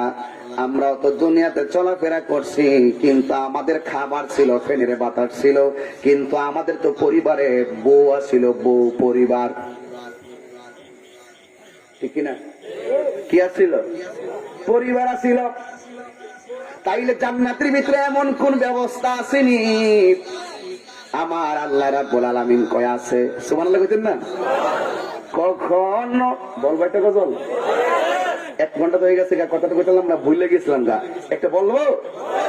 তুমি রহমান, তুমি মেহেরবান। সবাই একটা ঢেউ তুলেন না, নদীর পারে ঢেউটা তুলেন। তুমি তুমি মেহেরবান, অন্ধ গাহে না শুধু তোমার গুণগান, অন্ধ গাহে না শুধু তোমার গুণগান, বোঝে ও বোঝে না তব শান, তুমি রহমান, তুমি মেহেরবান। জোরে কোন সুবহানাল্লাহ। কখনো তোমাকে যদি ভুলি, হেদায়েতের আলো জ্বেলে নিয় কাছে তুলি। আল্লাহু আকবার। কখনো তোমাকে যদি ভুলি, হেদায়েতের আলো জ্বেলে নিয় কাছে তুলি। ঠাই দিও গো প্রভু, ঠাই দিও গো প্রভু, তুমি দয়াবান, তুমি রহমান, তুমি মেহেরবান, তুমি রহমান, তুমি মেহেরবান। জনম জনম যদি গাহি তোমার মহিমা গো, শেষে হবে নাহি। দয়া করো মায়া করো বলো, দয়া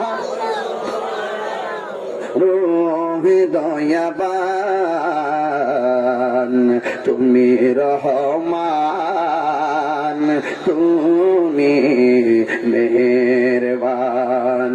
অন্ধ গাহে না শুধু তোমার গুণগান, অন্ধ গাহে না শুধু তোমার গুণগান, বোঝে ও বোঝে না তবু শান, তুমি রহমান, তুমি মেহেরবান। একটা জবান বন্ধ রাখবেন না, যে মহব্বতে মায়ার সুরে বলুন সুবহানাল্লাহ। এ আমার বন্ধুরে, আল্লাহকে বলি, আল্লাহ জান্নাতের ভিতরে আমাদের ওই পরিবারের মতন কোন পরিবার আসেনি। আমার আল্লাহ বলেন আছে আছে আছে আছে, তোমাদের জন্য আমি আল্লাহ ব্যবস্থা রেখেছি, কি শুনে নাও। ওয়ালাহুম ফিহা আসওয়াজুম মুতাহহারা, আমি আল্লাহ রাব্বুল আলামিন জান্নাতীদের জন্য পুত পবিত্র স্ত্রীর ব্যবস্থা রেখে দিয়েছি। ও আল্লাহ, তুমি যদি ব্যবস্থা করে রাখো, দুনিয়ার ঘরে তো আমাদেরও পরিবার ছিল, কোন সময় পরিবার আমাদের আগে মারা গেছে, আবার কোন সময় আমরা আগে মারা গেছি। আমরা দুইজন একসঙ্গে বাসর থেকে শুরু করে সন্তানাদি পর্যন্ত একত্রে ছিলাম, কিন্তু মৃত্যু নামক থাবা এসে আমাদেরকে পারিবারিক জীবন থেকে বিচ্ছিন্ন করে দিল মরণ থাবার মাধ্যমে। আল্লাহ বলেন, কাইফা তাকফুরুনা বিল্লাহি ওয়া কুনতুম আমওয়াতান ফাআহইয়াকুম সুম্মা ইউমীতুকুম সুম্মা ইউহয়ীকুম সুম্মা ইলাইহি তুরজাউন।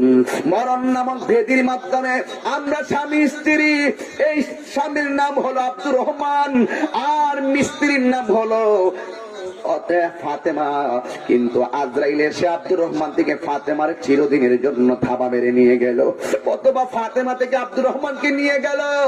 স্বামী চলে গেল, স্ত্রী বিধবা হয়ে গেল, আসে না নাই? স্ত্রী বিধবা হয়ে গেল। এ আমার চান্দি গ্রামের মা, আমি ধীরে ধীরে ধীরে ধীরে মনটা নরম করে দিয়ে এমন একটা জায়গায় নিয়ে যায়, আমার সমাজের স্ত্রী স্বামী একসঙ্গে বাস করে।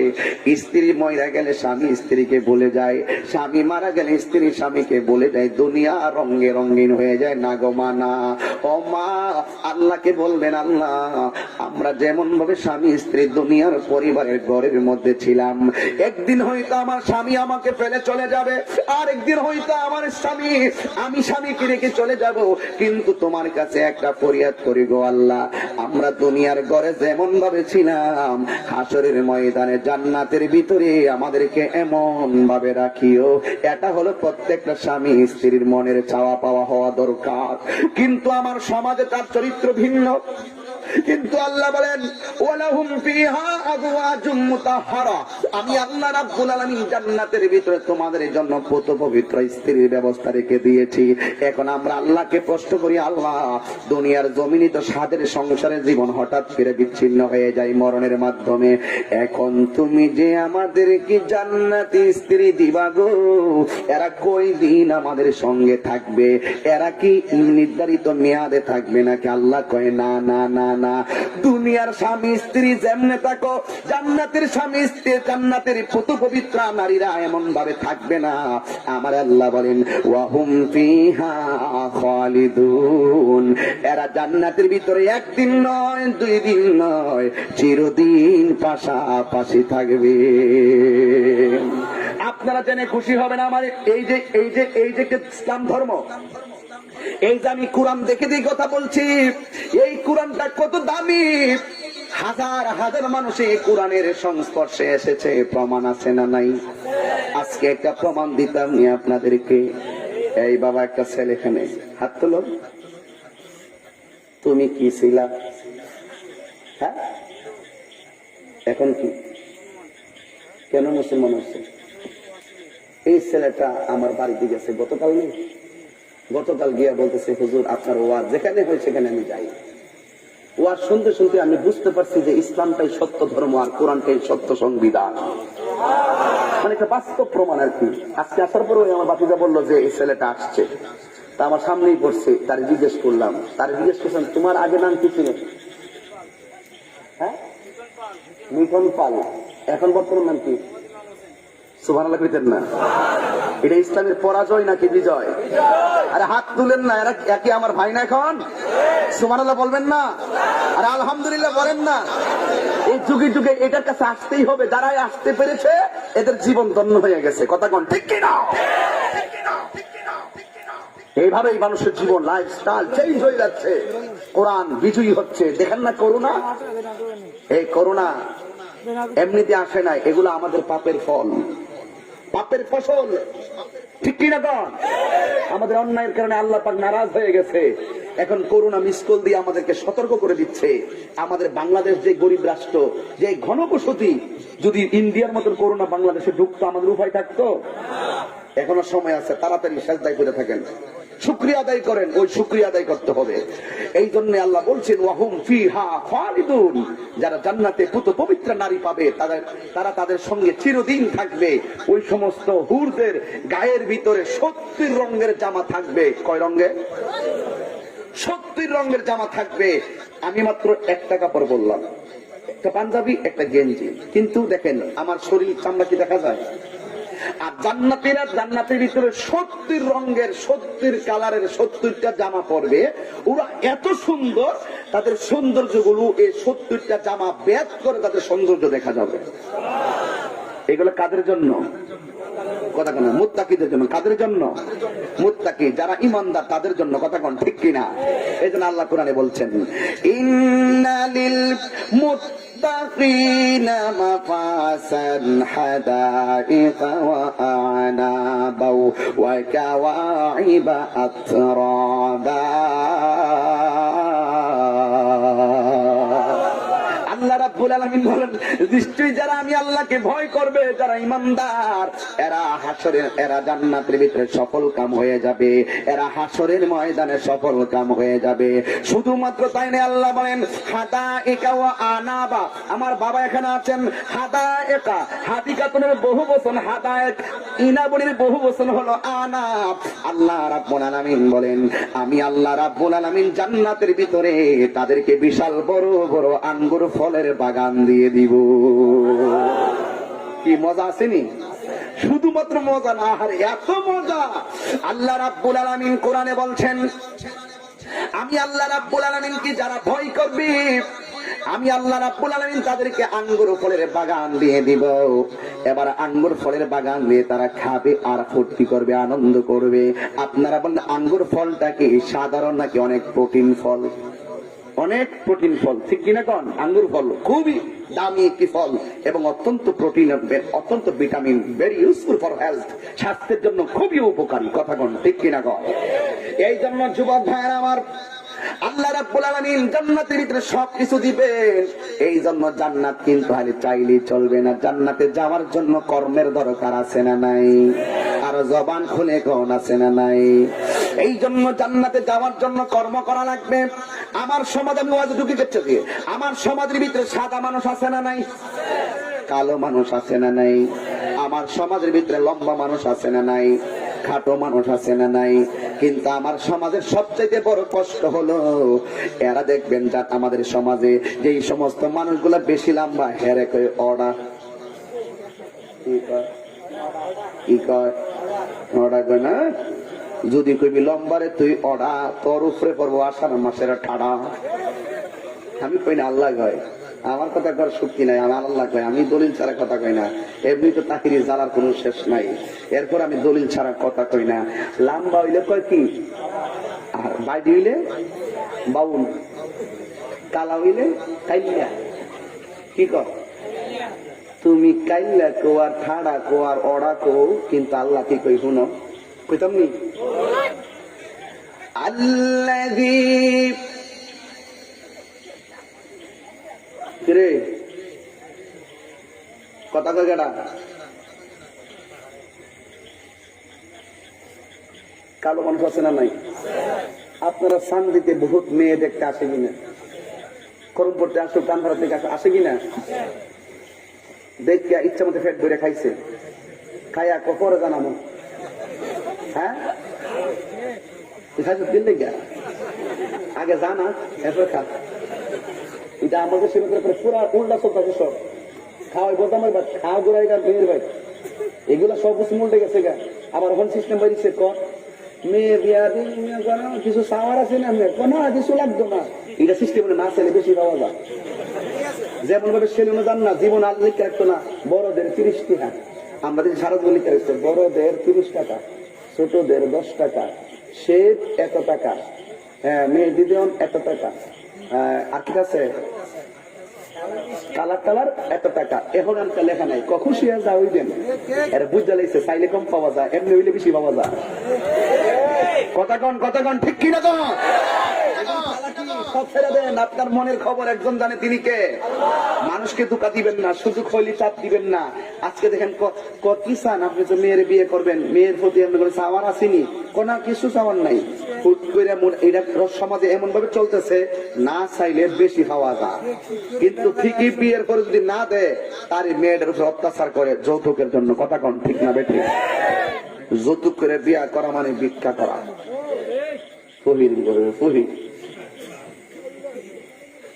বউর বাড়ির আশা করে যে বেড়া, বউর বাড়িতে যে যৌতুক আনে, এর বিপদ আছে না নাই? বিসমিল্লাহ বিয়া ওই শুরু করে হারাম দিয়া, এ আরাম পাইব কেমনে? চুলো ধরে টানাটানি হইতো না কি তুইব? কথা কন ঠিক কিনা? আজ থেকে বহুত আগে শুনছি মুরব্বীরা গেলে বলছে, বাথরুমটা কই, ওইটা মুসলখানা কই, ওইটা পছন্দ হয়েছে। কি হয়েছে? পছন্দ হয়েছে। যে বাড়ির বাথরুম সুন্দর পর্দার ভিতরে, আর যেই বাড়ির গোসলখানাটা পর্দার ভিতরে, নিশ্চয়ই এই বাড়ির মেয়েটাও ভালো, এটা পর্দার ভিতরে গোসল করে। কারণ আমি প্রায় শুনে কইতাম, হেলাই হেলাই কার্য নষ্ট রে, পুরুষ নষ্ট হাটে। তোরা আর বউ মারিস না, তোরা বলে আমি শেষ হচ্ছি। হেলাই হেলাই কার কষ্ট দিচ্ছে আপনারা? আমার ওয়াজ কিন্তু খাস বাংলা ওয়াজ, এরা বলতে জানি এটা আমি একবার স্ট্যান্ডার্ড মানুষের অফিসারের সামনে এই ওয়াজই করি, আর সমাজ আইলে এই ওয়াজই করি, আমার গ্রাম হইলে এই ওয়াজই করি, এটা আমার একটা অভ্যাস। কিতা করবেন কথা দিতে পারবেন? হেলাই হেলাই কার্য নষ্ট রে, পুরুষ নষ্ট হাটে, খারাপ রাস্তায় গাড়ি নষ্ট, নারী নষ্ট নদীর পারে খোলা ঘাটে রে, হেলাই হেলাই কার্য নষ্ট রে। ঠিক না বেঠি? তোর আওয়াজটা তখন বাড়ছে রে। আমি একটা জালাত পড়ছি নতুন করে, এটা আমি কেন শেষ করতাম না, এদিকে ঘুরে এলি পরে ইংলিশ শিখে এসে ইংলিশ স্ট্যান্ডার্ড করে শুরু করে দিব। কি বলো? কষ্ট হইতেছে আমার এই ওয়াজে, অনেকে বেজার হইব। পাঁচ রোটে পয়সা নষ্ট, যুবক নষ্ট মদে, কুসমাজে গেরাম নষ্ট, খাদক নষ্ট সুদে। পাঁচ রোট কেউ পান খাইনিও, মুরব্বী শব্দে আমার বিরুদ্ধে হরতাল শুরু করে দিব। আর আসলে পান যারা খায় গুণা না, কিন্তু পান যারা খায় অভ্যাস করছে, পান না খাইলে কিন্তু সুন্দরও লাগে না। কথা কোন ঠিক না বেটি? এরপর একটু কম টম খাইন, বেশি খাই না, ঠিক আছে? পাঁচ রুটে পয়সা নষ্ট, যুবক নষ্ট মদে, কুসমাজে গেরাম নষ্ট, খাদক নষ্ট সুদে। টাউনে গুইরা ছাত্র নষ্ট, কীটে নষ্ট ফুল, অতি মায়াই বধূ নষ্ট, দোলায় নষ্ট চুলে রে, হেলাই হেলাই কার্য নষ্ট রে, পুরুষ নষ্ট হাটে, খারাপ রাস্তায় গাড়ি নষ্ট, নারী নষ্ট খোলা ঘাটে রে, হেলাই হেলাই কার্য নষ্ট রে। কথা কি বুঝতে পারছেন আপনারা সবাই? আমি বানানো কথা বলি নাই, যুক্তি দিয়ে বললাম। আমাদের দেশে কোথায় থেকে কোথায় গেলাম, এই জন্য গেলাম। কালো হইলে কয় খায়াটা কয় পরে জানামো, এরপর উকিল দিয়া মাধ্যম দিয়া জানাইতে পছন্দ হয়েছে না, কয় কেন লাগা, কয় বাড়িঘর সব ঠিক আছে, চেহারাটা কালা। চেহারাটা কি এলে কি খাওয়ানোর আগে দেখাই নেবেন, যদি পছন্দ তৈলে কয়া লাগে, এরপরে খাই, নাইলে কয়া খাই। সিস্টেম পাল্টা নেবেন, সিস্টেম পাল্টাইতে হবে, সমাজকে বদলে দিতে হবে। আমি বলি না, আমার আল্লাহ বলেন ফি আইয়ি সূরাতিন মা শাআ রাক্কাবাত। আমি বলি না, আমার আল্লাহ বলেন বাজান ধরেন একটু। আমি বলি না, কই আমি বলি না, আমার আল্লাহ বলেন ফি আইয়ি, হ্যাঁ ফি আইয়ি সূরাতিন মা শাআ রাক্কাবাত।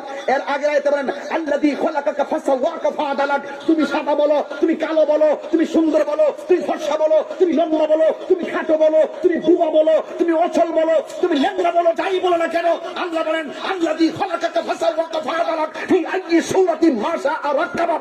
তুমি পৃথিবীর ভিতরে যত প্রকারের সৌন্দর্য দেখো, বিশ্রী দেখো, তোমরা বানাও না, আমি বানাইছি। আমি আল্লাহ যাকে যেমন চাইছি তেমন পছন্দ করে বানাইছি। তুই মস্করা করার কে?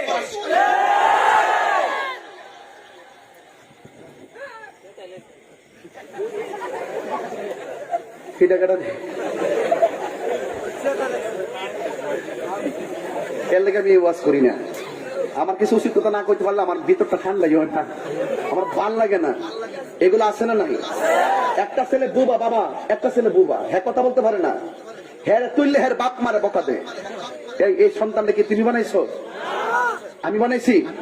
বানাইছে কেডা? আল্লাহ কয় ফিস আইয়ি সূরাতিন মা শাআ রাক্কাবাত।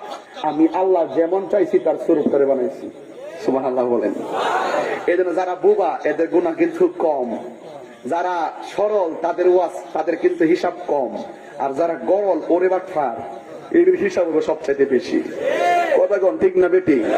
সমাজে সালাকি করে গুছাই গাছা কথা কইতে মনে হচ্ছে যে সালাকো দরবার দিয়ে ঘুরাইলা, আরে বাবা ঘুরাইলা, আল্লাহ তোমার গাতটা ঘুরাই নিব। অপেক্ষা করুন, আইতাছে লও ঠেলা আইতাছে। ইয়াস তো 12 করে লিখছেন, বাংলাদেশ শুরাইতে বেশি দেরি করবে না। তবে সাবধান কইয়া দিলাম, জীবনে কোনোদিন পছন্দ যদি না হয় অন্যটা কয়েন, এরপর তার শারীরিক গঠন পছন্দ হয়েছে না এই কথাটা কয়েন না, কয়েন যে এলাকা থেকে হে এলাকার একটু দূরে বেশি এর লাগে পছন্দ হয়েছে না। বা অথবা ভাগ্যে নাই, ঠিক আছে, আমরা আরেক দিকে চিন্তা ভাবনা আছে। যদি কোন কালা, আচ্ছা কোন যে মেয়েটার ব্যাপারে বাড়ির যায় খবরটা দিয়ে দিলেন তার বাপ মারে, মেয়েটা কালো দিকে পছন্দ হয়েছে না, আচ্ছা সব বাদ দেন, এই মেয়েটা যখন শুনবে কালোর কারণে তার বিয়েটা ফিরে গেছে, তার মনে কেমন কষ্ট লাগবে কণ্ঠ দেখি। এই কষ্টগুলো মানুষকে দিয়েন না। মানুষকে যে কষ্ট দেয় সে কোনোদিন বেহেশতে যাবে না, এটা মাথায় রাখবেন।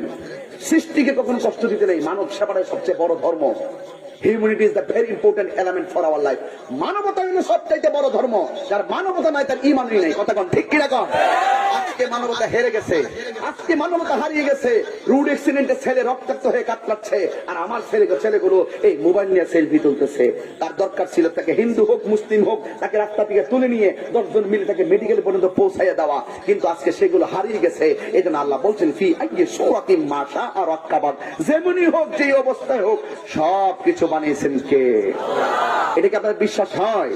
আর এগুলো কি জানতে বুঝতে কি আপনাদের কি খারাপ লাগে? কোনোদিন এগুলো খারাপ নিয়ে না আপনারা লোককে, আমি একদম সামাজিক বয়ান করতেছি শুধু বোঝার জন্য। এভাবে আমি কোথাও কথা বলি না, এই অভ্যস্ততা আমার নেই। এই জন্য বাবার আমার, আপনি ভালো করেন মন্দ করেন, দুই প্রকাশ্যে করেন কিংবা গোপনে করেন, দুই কান্দের মধ্যে ফেরেশতা আছে না নাই?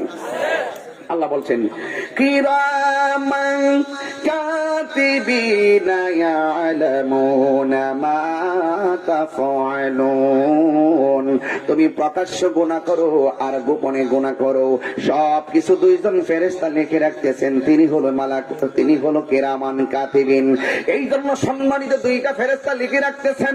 এই জন্য তুমি দোকানে বসে তাহিরি বিরুদ্ধে কথা বলো নাকি ভালোবাসার কথা বলো, তুমি তোমার ভাইয়ের বিরুদ্ধে ষড়যন্ত্র করো নাকি গ্রামের বিরুদ্ধে ষড়যন্ত্র করো, পৃথিবীর কেউ জানে না, একজন জানে, জবান খুলে বলুন তিনি কে? এই জন্য যুবক ভাই আমার, যদি আপনি ঈমানদার হন, আল্লাহ রাব্বুল আলামিন বলেন ইন্নাল আবরারা লাফি নাঈম ওয়া ইন্নাল ফুজ্জারা লাফি জাহিম। যদি তুমি ঈমানদার হও জান্নাতুন নাঈমের মধ্যে তুমি চলে যাবে, আর যদি বেঈমান হও তাইলে তুমি কঠিন ভয়াবহ জাহান্নামের মধ্যে চলে যাবে। এই জন্য রাস্তা হলো দুইটা। আজকে থেকে সিদ্ধান্ত নেন, আমার 1.5 ঘন্টা বয়ানের ভিতরে কথা একটাই, আমার শুভ সংবাদ আজকে অন্য কাউকে দেই নাই, আমি শুভ সংবাদ দিয়েছি একমাত্র ঈমানদারের জন্য। আপনারা বলেন ঈমানদারের জন্য যদি নামাজ হয়, নামাজ দরকার আছে না নাই? রোজার দরকার আছে না নাই? মা বাবার খেদমত দরকার আছে না নাই? এই জন্য যুবক, এই ঈমানের দাওয়াত গুলো আমার নবী কেমন ভাবে দিয়েছেন সেইগুলো আমাদের আজ জানতে হবে। আল্লাহ রাব্বুল আলামিন বলেন মানুষকে মাইরা মুরাইয়া দিন বোঝানো যাবে না। এই যে একটা ছেলে, কোথায় ছিল ছেলেটা? এই যে ছেলেটা, এই ছেলেটাকে আমি মাইরা মুরাইয়া কিন্তু বুঝাই নাই। সে আমারে বলছে হুজুর আপনার ওয়াজ শুনে আমার ভালো লাগছে, আমি মা বাপ সব চাইরা মুসলমান হয়ে গেছি। তাইলে ইমাম হোসেন ছেলেটা, ইমাম হোসেনের নামে নাম বরকত আছে না নাই? এই জন্য আমার আল্লাহ বলেন দুইটা পদ্ধতির মাধ্যমে মানুষকে দিনের পথে আনতে হবে। একটা হলো হিকমত আর একটা হলো সুন্দর ওয়াজ। এখানে বসো, এই ছেলেটা হিন্দু থেকে মুসলমান হলো। আমাদের বাংলাদেশে অনেক সন্তানগুলা হিন্দু থেকে মুসলমান হয়ে গেছে, এটা আমাদের ইসলামের বিজয়। চোখের পানি ফালাইয়া ফালাইয়া বাড়িতে গিয়েও কাঁদছে, আমার মসজিদে জুম্মার নামাজ পড়ছে। এই জন্য আমি বলতে চাই ওই কথা না, আল্লাহ বলেন দুইটা পদ্ধতির মাধ্যমে মানুষকে দিনের পথে ডাকতে হবে। একটা হলো উদু ইলা সাবিলি রাব্বিকা বিল হিকমাতি ওয়াল মাউইজাতিল হাসানা। মানুষদেরকে দুইটা পদ্ধতির মাধ্যমে দিনের দাওয়াত দেওয়া লাগবে। একটা হলো সুন্দর ব্যবহার আর একটা হলো হিকমত। আপনি জোর করে কাউকে ধর্মান্তরিত করার অনুমোদন ইসলাম দেয় নাই। আল্লাহ রাব্বুল আলামিন বলেছেন লা ইকরাহা ফিদ্দীন,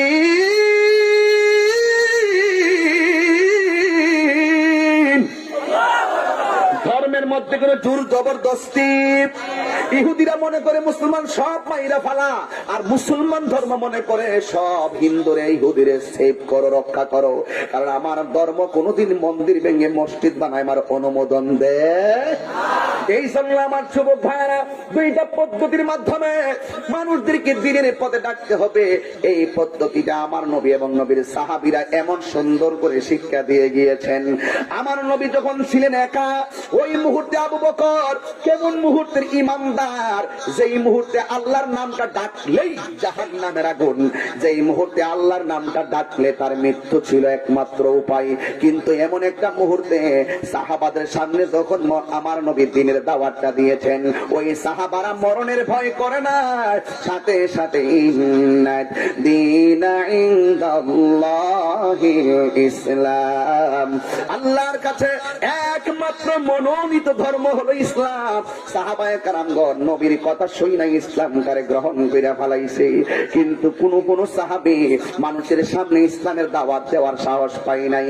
উমর রাদিয়াল্লাহু তাআলা আনহু বলেন, কেমন যুগের উমর, কেমন যুগের উমর, যেই উমরে লাঠি লইয়া আমার নবীরে মারার জন্য আসছে। এই কোরআনটা শোনার পরে উমর এই তরবারিটা ফালাইয়া কোরআন তেলাওয়াত শুইনা কালিমা পইরা মুসলমান হইয়া গেছে। এই যুগের সাহাবাদের ঈমানটা কত তাজা ছিল। আবু বকর সিদ্দিক একদিন আমার নবীরে ডাক দিয়া কই, নবী গো, আর কত গোপনে গোপনে আল্লাহ আল্লাহ ক্যা মুবারক নাম है, अल्लाह अल्लाह आशिकों का काम है। আর কত নীরবে নীরবে আল্লাহ আল্লাহ জিকির করব। ও নবী গো, নবী গো, একবার অনুমতি দেন, আমরা সরাসরি কাফেরদের সামনে ইসলামটা প্রচার করব। আপনারা ডাক দিয়ে বলেন, আমার নবী গায়েব জানে কি জানে না? এই আওয়াজে মানিয়া জুড়ে বলো, শান্তির মানুষ জানে কি জানে না? আমার নবী ডাক দিয়ে কই, আবু বকর, এখনো সময় হয় নাই, এখনো দিনের দাওয়াত প্রকাশ করার সময় হয় নাই, সময় আরো আছে। কিন্তু আবু বকর কই, নবী গো, মন তো মানে না, একবার অনুমতি দেন, আমাদের মন তো মানে না।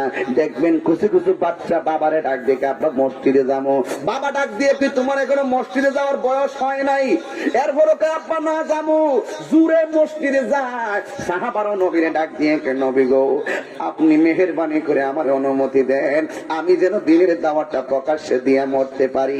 এখন আমার নবী আবু বকর সিদ্দিক রাদিয়াল্লাহু তাআলা আনহু তার জজ্বা আর আন্তরিকতা দেখে না করতে পারে না। আমার নবী ডাক দিয়ে কি, আবু বকর, যদিও শতকরা 98% হলো কাফেরের গোষ্ঠী, আর মাত্র এই এলাকাতে 2% আমরা মুসলমান, ওরা যদি প্রতিশোধ নেয়, যতজনই আমরা 60-70 জন মুসলমান হয়েছে এই পৃথিবীতে, আমাদেরকে তারা ষড়যন্ত্র করলে মুহূর্তের মধ্যে, ওই যে দেখেন ফিলিস্তিনের মুসলমানকে কেমন ভাবে ইসরায়েলের গোষ্ঠীরা মারতেছে বোমা ফালাইয়া, কথা কোন ঠিক কিনা? তোমাদেরকে এইভাবে মেরে ফেলবে। ওরা তো সংখ্যা গরিষ্ঠ, আমরা তো সংখ্যা লঘু, ওরা যদি মেরে ফেলে ইসলামের দাওয়াত আর দিব কেডা? কিছুদিন অপেক্ষা করো ও বন্ধুরি,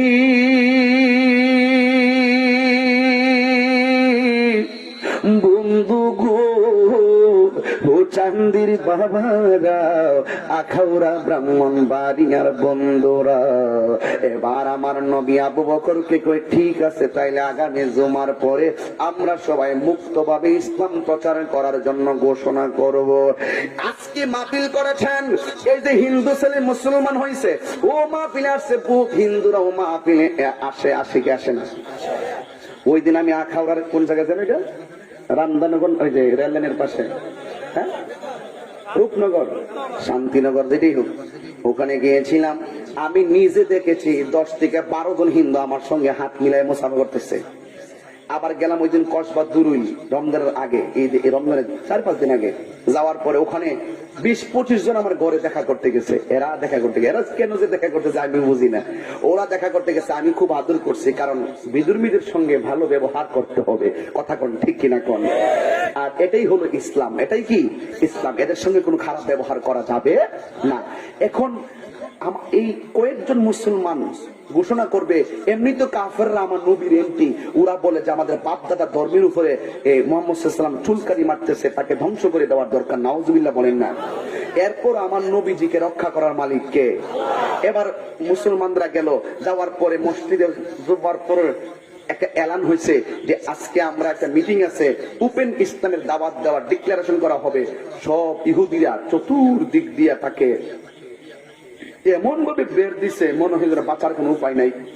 আমার নবী এইভাবে দাঁড়াইলেন, দাঁড়াইয়া বলতেছেন, হ্যাঁ মুসলমানরা, আমরা তো দিনের দাওয়াত দিব প্রকাশ্যে, কিন্তু দিনের দাওয়াত দেওয়ার দিতে গিয়ে যদি সর্বপ্রথম জীবনটা দিতে হয়, তোমরা যতজন এখানে আসছো তোমাদের মধ্যে কে আছো জীবনটা দিবা। এই কথাটা বলতে দেরি একজন সাহাবী দাঁড়ায় গেছে, ঠাস করে দাঁড়ায় গেছে। সেই সাহাবীর নাম হলো হযরতে আবু বকর। আর নামটা কি? আবু বকর সিদ্দিক, যার রওজাটা আমার নবীর রওজা মোবারকের পাশে। হ্যাঁ, এবার ওই আবু বকর সিদ্দিক রাদিয়াল্লাহু তাআলা আনহু ঠাস করে একজন বাঘের মতন দাঁড়িয়ে গেছে, ইয়া রাসূলুল্লাহ, দিনের জন্য যদি জীবনটা দিতে হয় আমি দিব।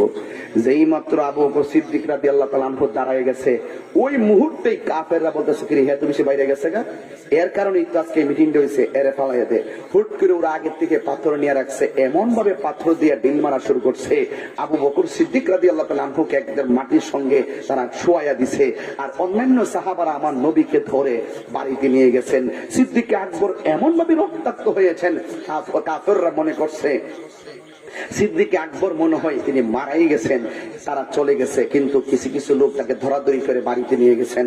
দেখেন সিদ্দিক আকবর, আবু বকর সিদ্দিক রাদিয়াল্লাহু তাআলা আনহুর ফ্যামিলিটা এমন ছিল, তার আম্মা তখন ইসলাম ধর্ম গ্রহণ করে নাই। দেখেন কেমন ঘরের কেমন সন্তান। আর ওই ঘরের ভিতরে যখন নিয়ে আবু বকর গেল, তখন কিছু কাফের গেছে দেখার জন্য যে আবু বকর মরছে কিনা এটা শনাক্ত করার জন্য। যখন তারা ওই ঘরে গেল, যাওয়ার পরে দেখা আবু বকর অবস্থা এইভাবে করুণ অবস্থা, মুখ লড়াইতে পারে না, ঠোঁট লড়াইতে পারে না। হঠাৎ করে ওরা দাঁড়ায় রয়েছে, কিন্তু কিছুক্ষণ পরে খেট করে সিদ্দিকে আকবর চোখগুলো মিলমিল মিলমিল করতেছে।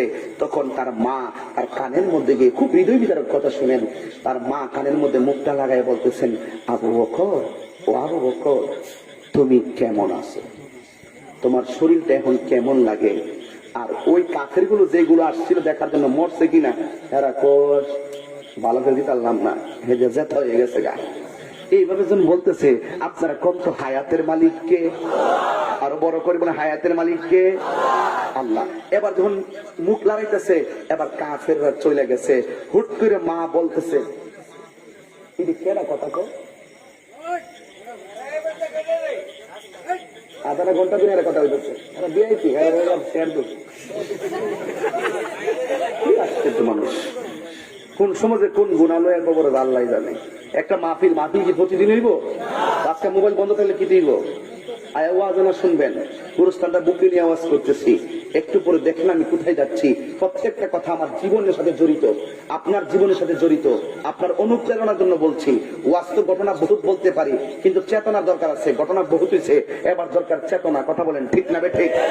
চেতনা আর ঘটনা এক জিনিস না। কারবালার ঘটনা বলা সহজ, কিন্তু কারবালার ঘটনার চেতনা হৃদয়ে লালন করিয়া আবার বাতিল করতে জীবন দেওয়া বড় কঠিন।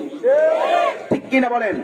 আজকে আমরা ঘটনা বহুত জানি, আমাদের চেতনা না থাকার কারণেই বিভিন্ন ইস্যুতে আমরা যখন আপনাদেরকে ডাক দিই, আপনাদের কাছে পাওয়া যায় না। এখন পাইতে হবে। মিলাদুন নবীতে এবার ব্রাহ্মণবাড়িয়া সদরে জুলুস করতে হবে ইনশাল্লাহ। বলেন না ফোলাপান? ঠিক কিনা বলেন? প্রস্তুতি চলতেছে ইনশাল্লাহ। এখন পরিবেশ ভালো আছে। আর এছাড়া এটা তো সরকার, তো মাননীয় প্রধানমন্ত্রী শেখ হাসিনা তো রাষ্ট্রীয় ভাবে ওই মিলাদুন নবী সাল্লাল্লাহু দিনে প্রতি অফিসে এই পতাকাকে, জাতীয় পতাকা উত্তোলনের অনুমোদন হয়েছে।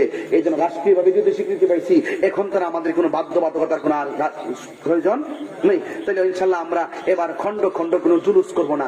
এবার আমরা জুলুস করবো শহরে সবাই মিলে একসাথে। আসেননির সাথে আমি চান্দির বিশেষ বিশেষ কিছু পার্সনদের সাথে আমি কথা বলবো। আমরা সবাই মিলে একটা মিটিং ইনশাল্লাহ করবো। ইনশাল্লাহ সবাইকে নিয়েই করবো, শহরে যারা আছে তাদেরকে নিয়ে পরামর্শ করবো। আমরা একসঙ্গে মিলাদুন নবীর প্রোগ্রাম করতে চাই। কথা কোন ঠিক না ঠিক? আশা করি সরকার এবং প্রশাসন আমাদেরকে সর্বোচ্চ সহযোগিতা করবেন ইনশাআল্লাহ।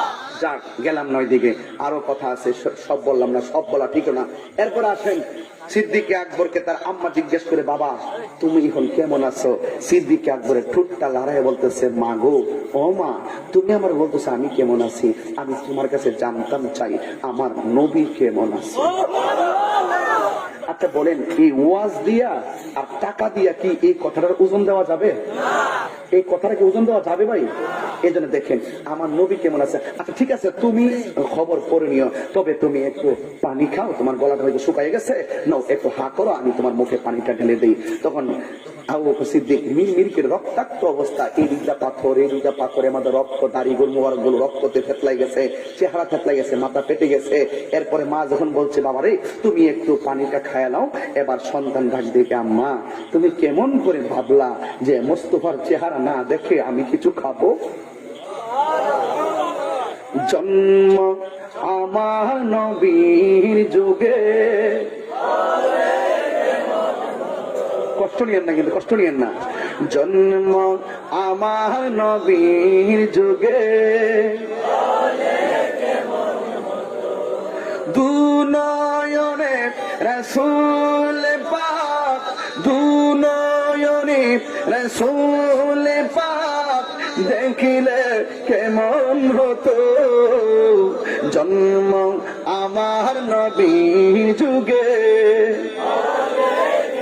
আমার মনে হয় হাত তুললে একটু কষ্ট করলে নবী খুশি হবে, কারণ সাহাবারা তো নবীর সামনে জীবন দিয়েছে কষ্ট করে। বলেন জন্ম আমার নবীর যুগে, একদম কণ্ঠ ভিআইপি ভাবে ছেড়ে দেন নবীর জন্য। জন্ম আমার নবীর যুগে, দুনয়নে রাসূল পাক দেখিলে কেমন হতো। দুনয়নে দেখিলে কেমন হতো। জন্ম আমার নবীর যুগে, আসিত ভেসে হজিরতে বেলালের মধুর আজান, সেই আজানে ছিল এত প্রেম মুগ্ধ রহমান। দয়াল নবীর পিছে নামাজ, ও দয়াল নবীর পিছে নামাজ কেমন হতো। দুনয়নে রাসূল পাক দেখিলে কেমন হতো। দুনয়নে রাসূল পাক দেখিলে কেমন হতো। জন্ম আমার নবীর যুগে,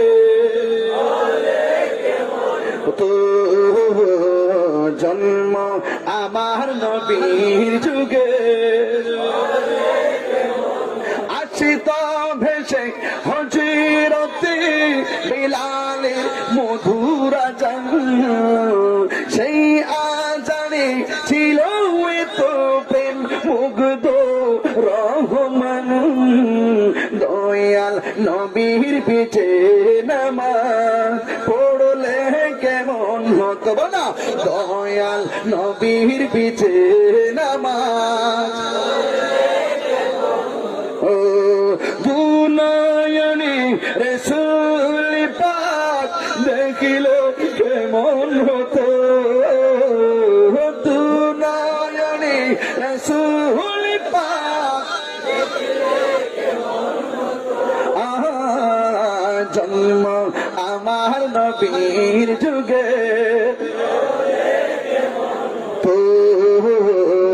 জন্ম আমার নবীর যুগে। সুবহানাল্লাহ কইতেন না? মা ডাক দিয়ে পুত্রে তুই নবীরে এত মহব্বত করস, এখন বুঝতে পেরেছি তোর মোহাম্মদ সত্য। তাইলে মা তুমি আমার মা, আমাকে একটু নবী পর্যন্ত দেখায়া দাও।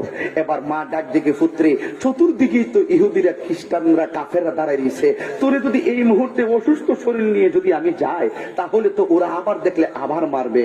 এবার ডাক দেখে মা তুমি একটা কাজ করো, তুমি একটা কাজ করো, আমাকে তুমি আঁচল দিয়া চেহারা ঢাইকা তুমি নিয়ে যাও। আচ্ছা বলেন তো, শত হইলো তো মা নিজের জীবনটা দিব, মা কি সন্তানের মত দিব? এই অসুস্থ শরীরটা, এত বড় শরীরটারে জড়াইয়া মা গোপনে গোপনে কৌশলে কৌশলে চেহারাটারে আঁচলের ভিতরে ঢুকাইয়া আস্তে আস্তে মদিনার দিকে রওনা দিছে। কারণ সন্তান সবচাইতে, মা সবচাইতে খুশি হয় সন্তান যদি প্রেমের দিকে ধাবিত হয়, মা সবচাইতে বেশি খুশি হয় সন্তান যদি সৎ কাজের দিকে অগ্রসর হয়, মা বাপ সবচাইতে বেশি খুশি হয় সন্তান যদি সবার চাইতে মার দিকে মহব্বতের নজরে রয়। কথা বলেন ঠিক না বেঠিক? আজকে তোমরা মাহফিল সাজাইছো, আমি তো প্রতি মাহফিলে 5 মিনিট মায়ের কথা বলি, এখানে যদি না বলি আর সময়টা পাবো না, শেষ বেলায় চলে আসছি কথা বলতে বলতে। এমনিতে অনেক কথা বলে ফেলছি, একটি কথা বলে দিয়ে যাই যুবক।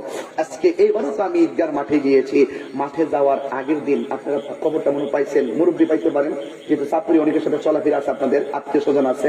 আমাদের এলাকার ঈদগার সাথে একটা লোক ঈদের আগের দিন ঠাড়া পইরা মারা গেছিল। ওই যে আমাদের চাপুর গ্রামে একটা ছেলে মারা গেছিল, ওর আব্বা ঈদের দিন যাইয়া, আমার বিশ্বাস করেন কিনা, এইভাবে জড়াইয়া দইরা বাচ্চা যেমনি কান্দে এইভাবে কান্না শুরু করছে। তখন আমার মনের ভিতরে একটা ধাক্কা লাগছে, কোনটা জানেন?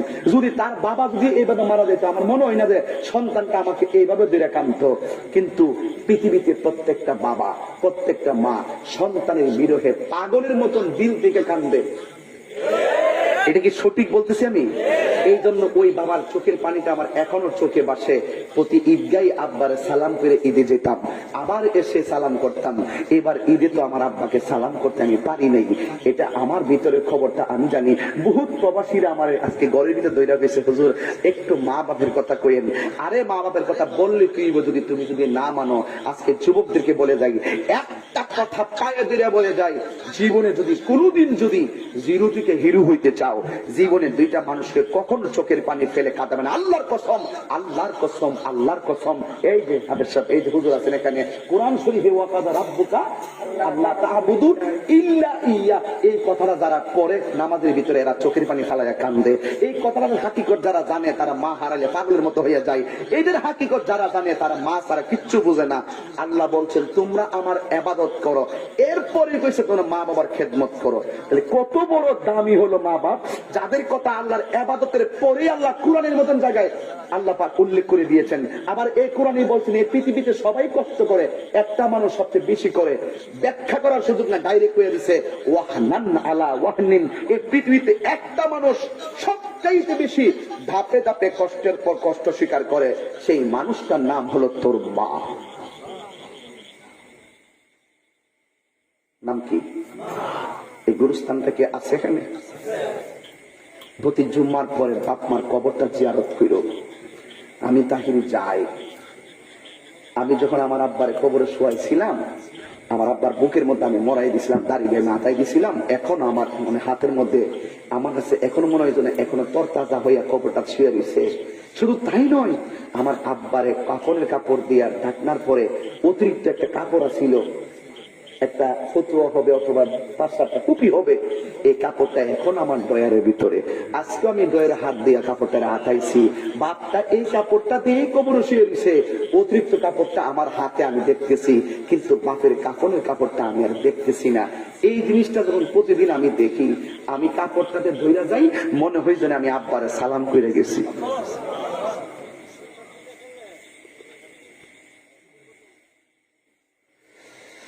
এই জন্য অনুরোধ থাকবে আপনাদের কাছে। আমি এখান থেকে বলার উদ্দেশ্য হলো, আমার ওয়াজ শুনে লাভ হবে কি?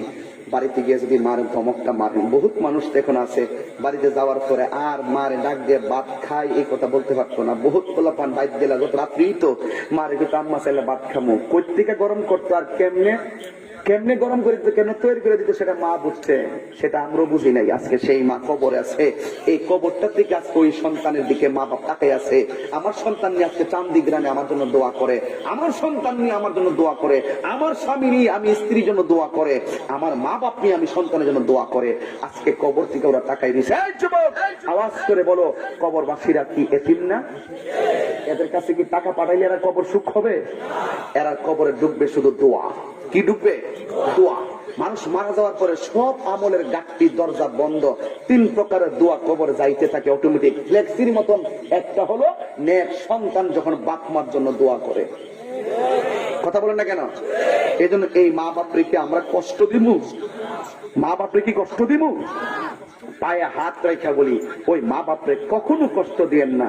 আজকে মা বাপ সংসারে জিম্মি হয়ে গেছে, আজকে মা বাপ সংসারে একদম অপরাধ হয়ে গেছে।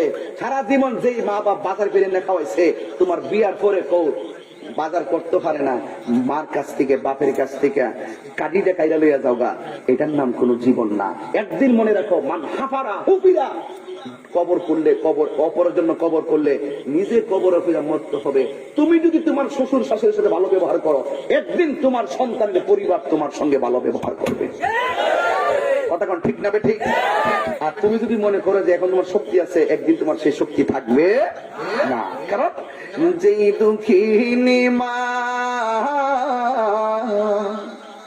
যেই দুঃখিনী মা হাই রে আমায় করেছে লালন, করেছে লালন। আমার বাবা বলছে আমার আব্বা নাই আম্মা নাই, এই যে একটা কথা, এই কথাটা কত বড় কঠিন। আজকে চান্দের এত বড় কেন্দ্রীয় মসজিদের খতিব, আজকে যদি ওনার আব্বা আম্মা যদি শুনতেন দেখতেন, তাইলে যে কত খুশি হইতো। এটা যে কত বড় একটা হাহাকার। এই শূন্যতা পৃথিবীর কোন ধরনের টাকা ব্যাংক বিলেজ দিয়া পূরণ করা যায়? বলেন, যেই দুঃখিনী মা, যেই দুঃখিনী মা হাই রে আমায় করেছে লালন, করেছে লালন, আমি কেমনে দিব ওই দুঃখিনী মায়ের দাফন, আমি কেমনে দিব ওই দুঃখিনী মায়ের দাফন, আমি কেমন করে দেব মাটি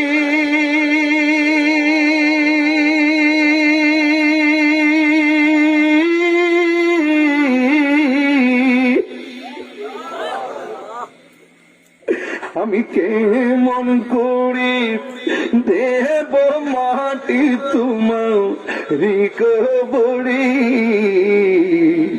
মা, তুমি আমার আগে যেও না গো মরে। হুজুর আপনি বলতেছেন মা দাদা আমার আগে না মরে, কিন্তু আমি তো আমার মারে 10 বছর আগে হারাইয়া ফেলাইছি, আমি তো আমার মারে 2 বছর আগে হারাইয়া ফেলাইছি, এখন আমার কি অবস্থা হবে? যুবক তুমি তাড়াতাড়ি মার কবরের পারে যাও, বাচ্চার মতন কেঁদে কেঁদে আল্লাহকে বলে, আল্লাহ আমার আব্বা আম্মা আমার যেমনে ছোটবেলায় লালন পালন করছে, আমার আব্বা আম্মারে তুমি কবরে এমন ভাবে মায়া করো কেন? কারণ মায়ের কান্দন যাবত জীব 2-4 মাস বোনের কান্দন গো, ওরে গোরের পরি বারের কান্দন কয়েকদিন পর থাকে না, দুঃখের দরদি আমার জনম দুঃখী মা, গর্ভধারিণী মা, জনম দুঃখিনী মা, দুঃখের দরদি আমার জনম দুঃখী মা। যারা আছে হেও আল্লাহ কাছে ভিক্ষা চান, আল্লাহ আমরা আগে মারে মরণ দিও না।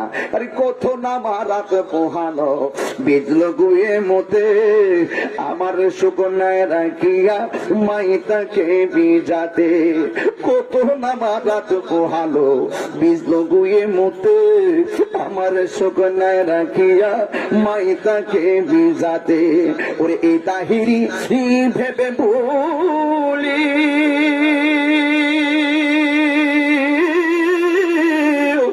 জান্নাত মায়ের পায়ের তল গো, আল্লাহু আকবার। এই তাহিরি বেবে বলি, এই শফিক সুফি ভাইবা বলে, জান্নাত মায়ের পায়ের তল গো, ওরে দেখে বুখারী হাদিস খুলে করছে নবী ঘোষণা, দুঃখের দরদি আমার জনম দুঃখী মা, গর্ভধারিণী মা, জনম দুঃখিনী মা, দুঃখের দরদি আমার জনম দুঃখী মা। ওই বাবা যে খাটের মধ্যে ঘুমাইছে এই খাটটা আছে না নাই? যেই বিছানায় ঘুমাইছে বিছানাটা আছে না নাই? দরজা লাগায় ঘুমাইছে দরজাটা আছে না নাই? এই সেই ঘর, এই সেই খাট, বিছানার পাশে আছে পানির বাটা, চশমাটা পরে আছে পাশে, শুধু বাবা নেই, শুধু বাবা নেই, শুধু বাবা নেই, শুধু বাবা নেই। দরজাটা খুলতে কে যায় ধোকা, বাবা বুঝি বলছে এলে নাকি খুকা। আজকে যাওয়ার পরে মনে করে দরজাটা খুলতে কে যায় ধোকা, মা বুঝি বলছে এলে নাকি খুকা। বুকের ভিতরটা নড়ে চড়ে ওঠে, বুকের ভিতরটা নড়ে চড়ে ওঠে, চোখ বেয়ে জল নেমে আসে, শুধু মানে শুধু বাবা নেই। প্রবাসীরা বিদেশ থেকে তার মা আছে কান্দে, মা থাকিয়া তো তারা চোখে দেখে না, বিদেশ থেকে মা মা ফিরে কান্দে। এটি কর না বাবা, জানি ফিরে পাবো না হারানো তিথি, বাবা শুধু তাহিরির প্রেমে বাঁধা স্মৃতি। জানি ফিরে পাবো না হারানো তিথি, বাবা শুধু তাহিরির প্রেমে বাঁধা স্মৃতি। বুকের ভেতরটা নড়ে চড়ে ওঠে, বুকের ভেতরটা নড়ে চড়ে ওঠে, চোখ বেয়ে জল নেমে আসে, শুধু মানে শুধু বাবা নেই, শুধু মানে শুধু বাবা নেই। এই সেই ঘর, এই সেই খাট, বিছানার পাশে আছে পানের বাটা, চশমাটা পরে আছে পাশে, শুধু বাবা নেই, শুধু বাবা নেই, শুধু বাবা নেই, শুধু বাবা নেই।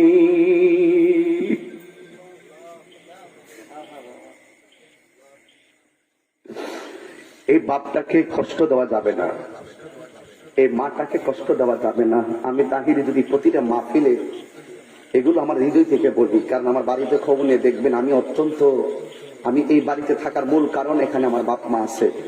আমি এখান থেকে কোথাও যাই না, আমি চাকরি ছেড়ে দিছি বাড়িতে থাকার জন্য, মায়ের কাছে থাকার জন্য, বাবার কাছে থাকার জন্য। এই জায়গাটার দোয়াটা কি জানেন? এই দোয়া এবং আল্লাহর পর্যন্ত মাঝখানে কোনো পর্দা থাকে না। আর না হয় ইন্না দোয়া মাওকুফুন বাইনা সামা ওয়াল আরদে, আসমান এবং জমিনের মাঝখানে দোয়ার মাঝখানে পর্দা থাকে, কিন্তু মা যখন সন্তানের জন্য দোয়া করে এই উপরে আর পর্দাটা থাকে না, ডাইরেক্ট আল্লাহর কাছে কবুল হয়ে যায়। আর বড় করে বলুন না সুবহানাল্লাহ।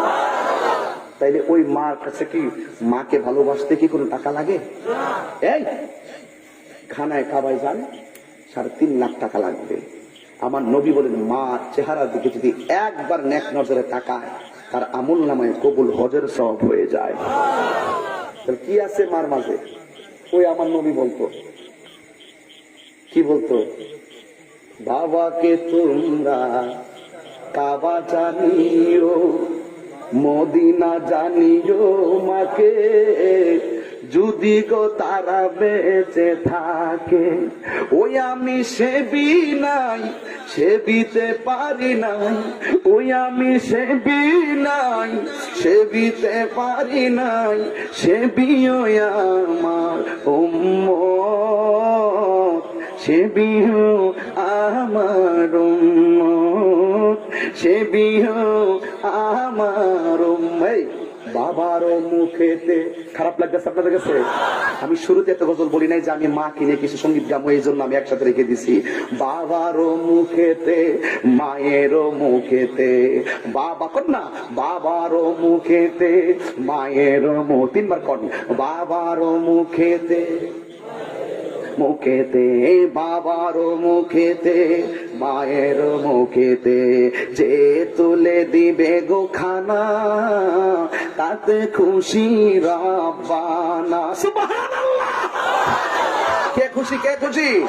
এই জন্য সে আল্লাহকে খুশি করতে চাই। হাদিস শরীফের মধ্যে প্রমাণ আছে, রিদার রাব্বি ফি রিদাল ওয়ালিদাইনি ওয়া সাকাতুর রাব্বি ফি সাকাতিল ওয়ালিদাইন। পিতামাতার সন্তুষ্টিতে আল্লাহ সন্তুষ্টি, পিতামাতার অসন্তুষ্টিতে আমার আল্লাহ অসন্তুষ্টি। বলুন আমরা বাবা মাকে সন্তুষ্ট রাখতে চাই কি চাই না?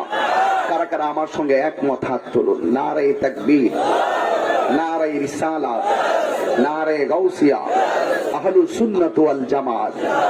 নবী ওলির দুশমনেরা, নবী ওলির দুশমনেরা আল্লাহ তাবারাক ওয়া তাআলা আমাদের সকলকে ঈমানদার হয়ে মায়ের চরণের খেদমতগার হিসেবে কবুল করুক, আমিন কোন। আজকের ওয়াজের বিষয় ছিল আগে ঈমান, তারপরে আমল, এরপর হলো মায়ের খেদমত। এই তিনটা জিনিস যদি গলার মালা বানায় আজকে বাড়িতে যাইতে পারি, ইনশাআল্লাহ আর ওয়াজ লাগবে না, আমাদের জীবন ধন্য হয়ে যাবে। কথা কোন ঠিক কিনা বলেন? নামাজ পড়বে কারা? ঈমানদাররা। রোজা রাখবে ঈমানদাররা। হজ করবে ঈমানদাররা। আগে ঈমান, তারপর আমল। আগে মহব্বত, তারপরে ইবাদত। আল্লাহ আমাদের সকলকে কবুল করুন, বলুন আমিন। আসেন দাঁড়িয়ে নবীর সালাম দেই, ইয়া নবী সালাম, রাসূল সালাম, ইয়া হাবিব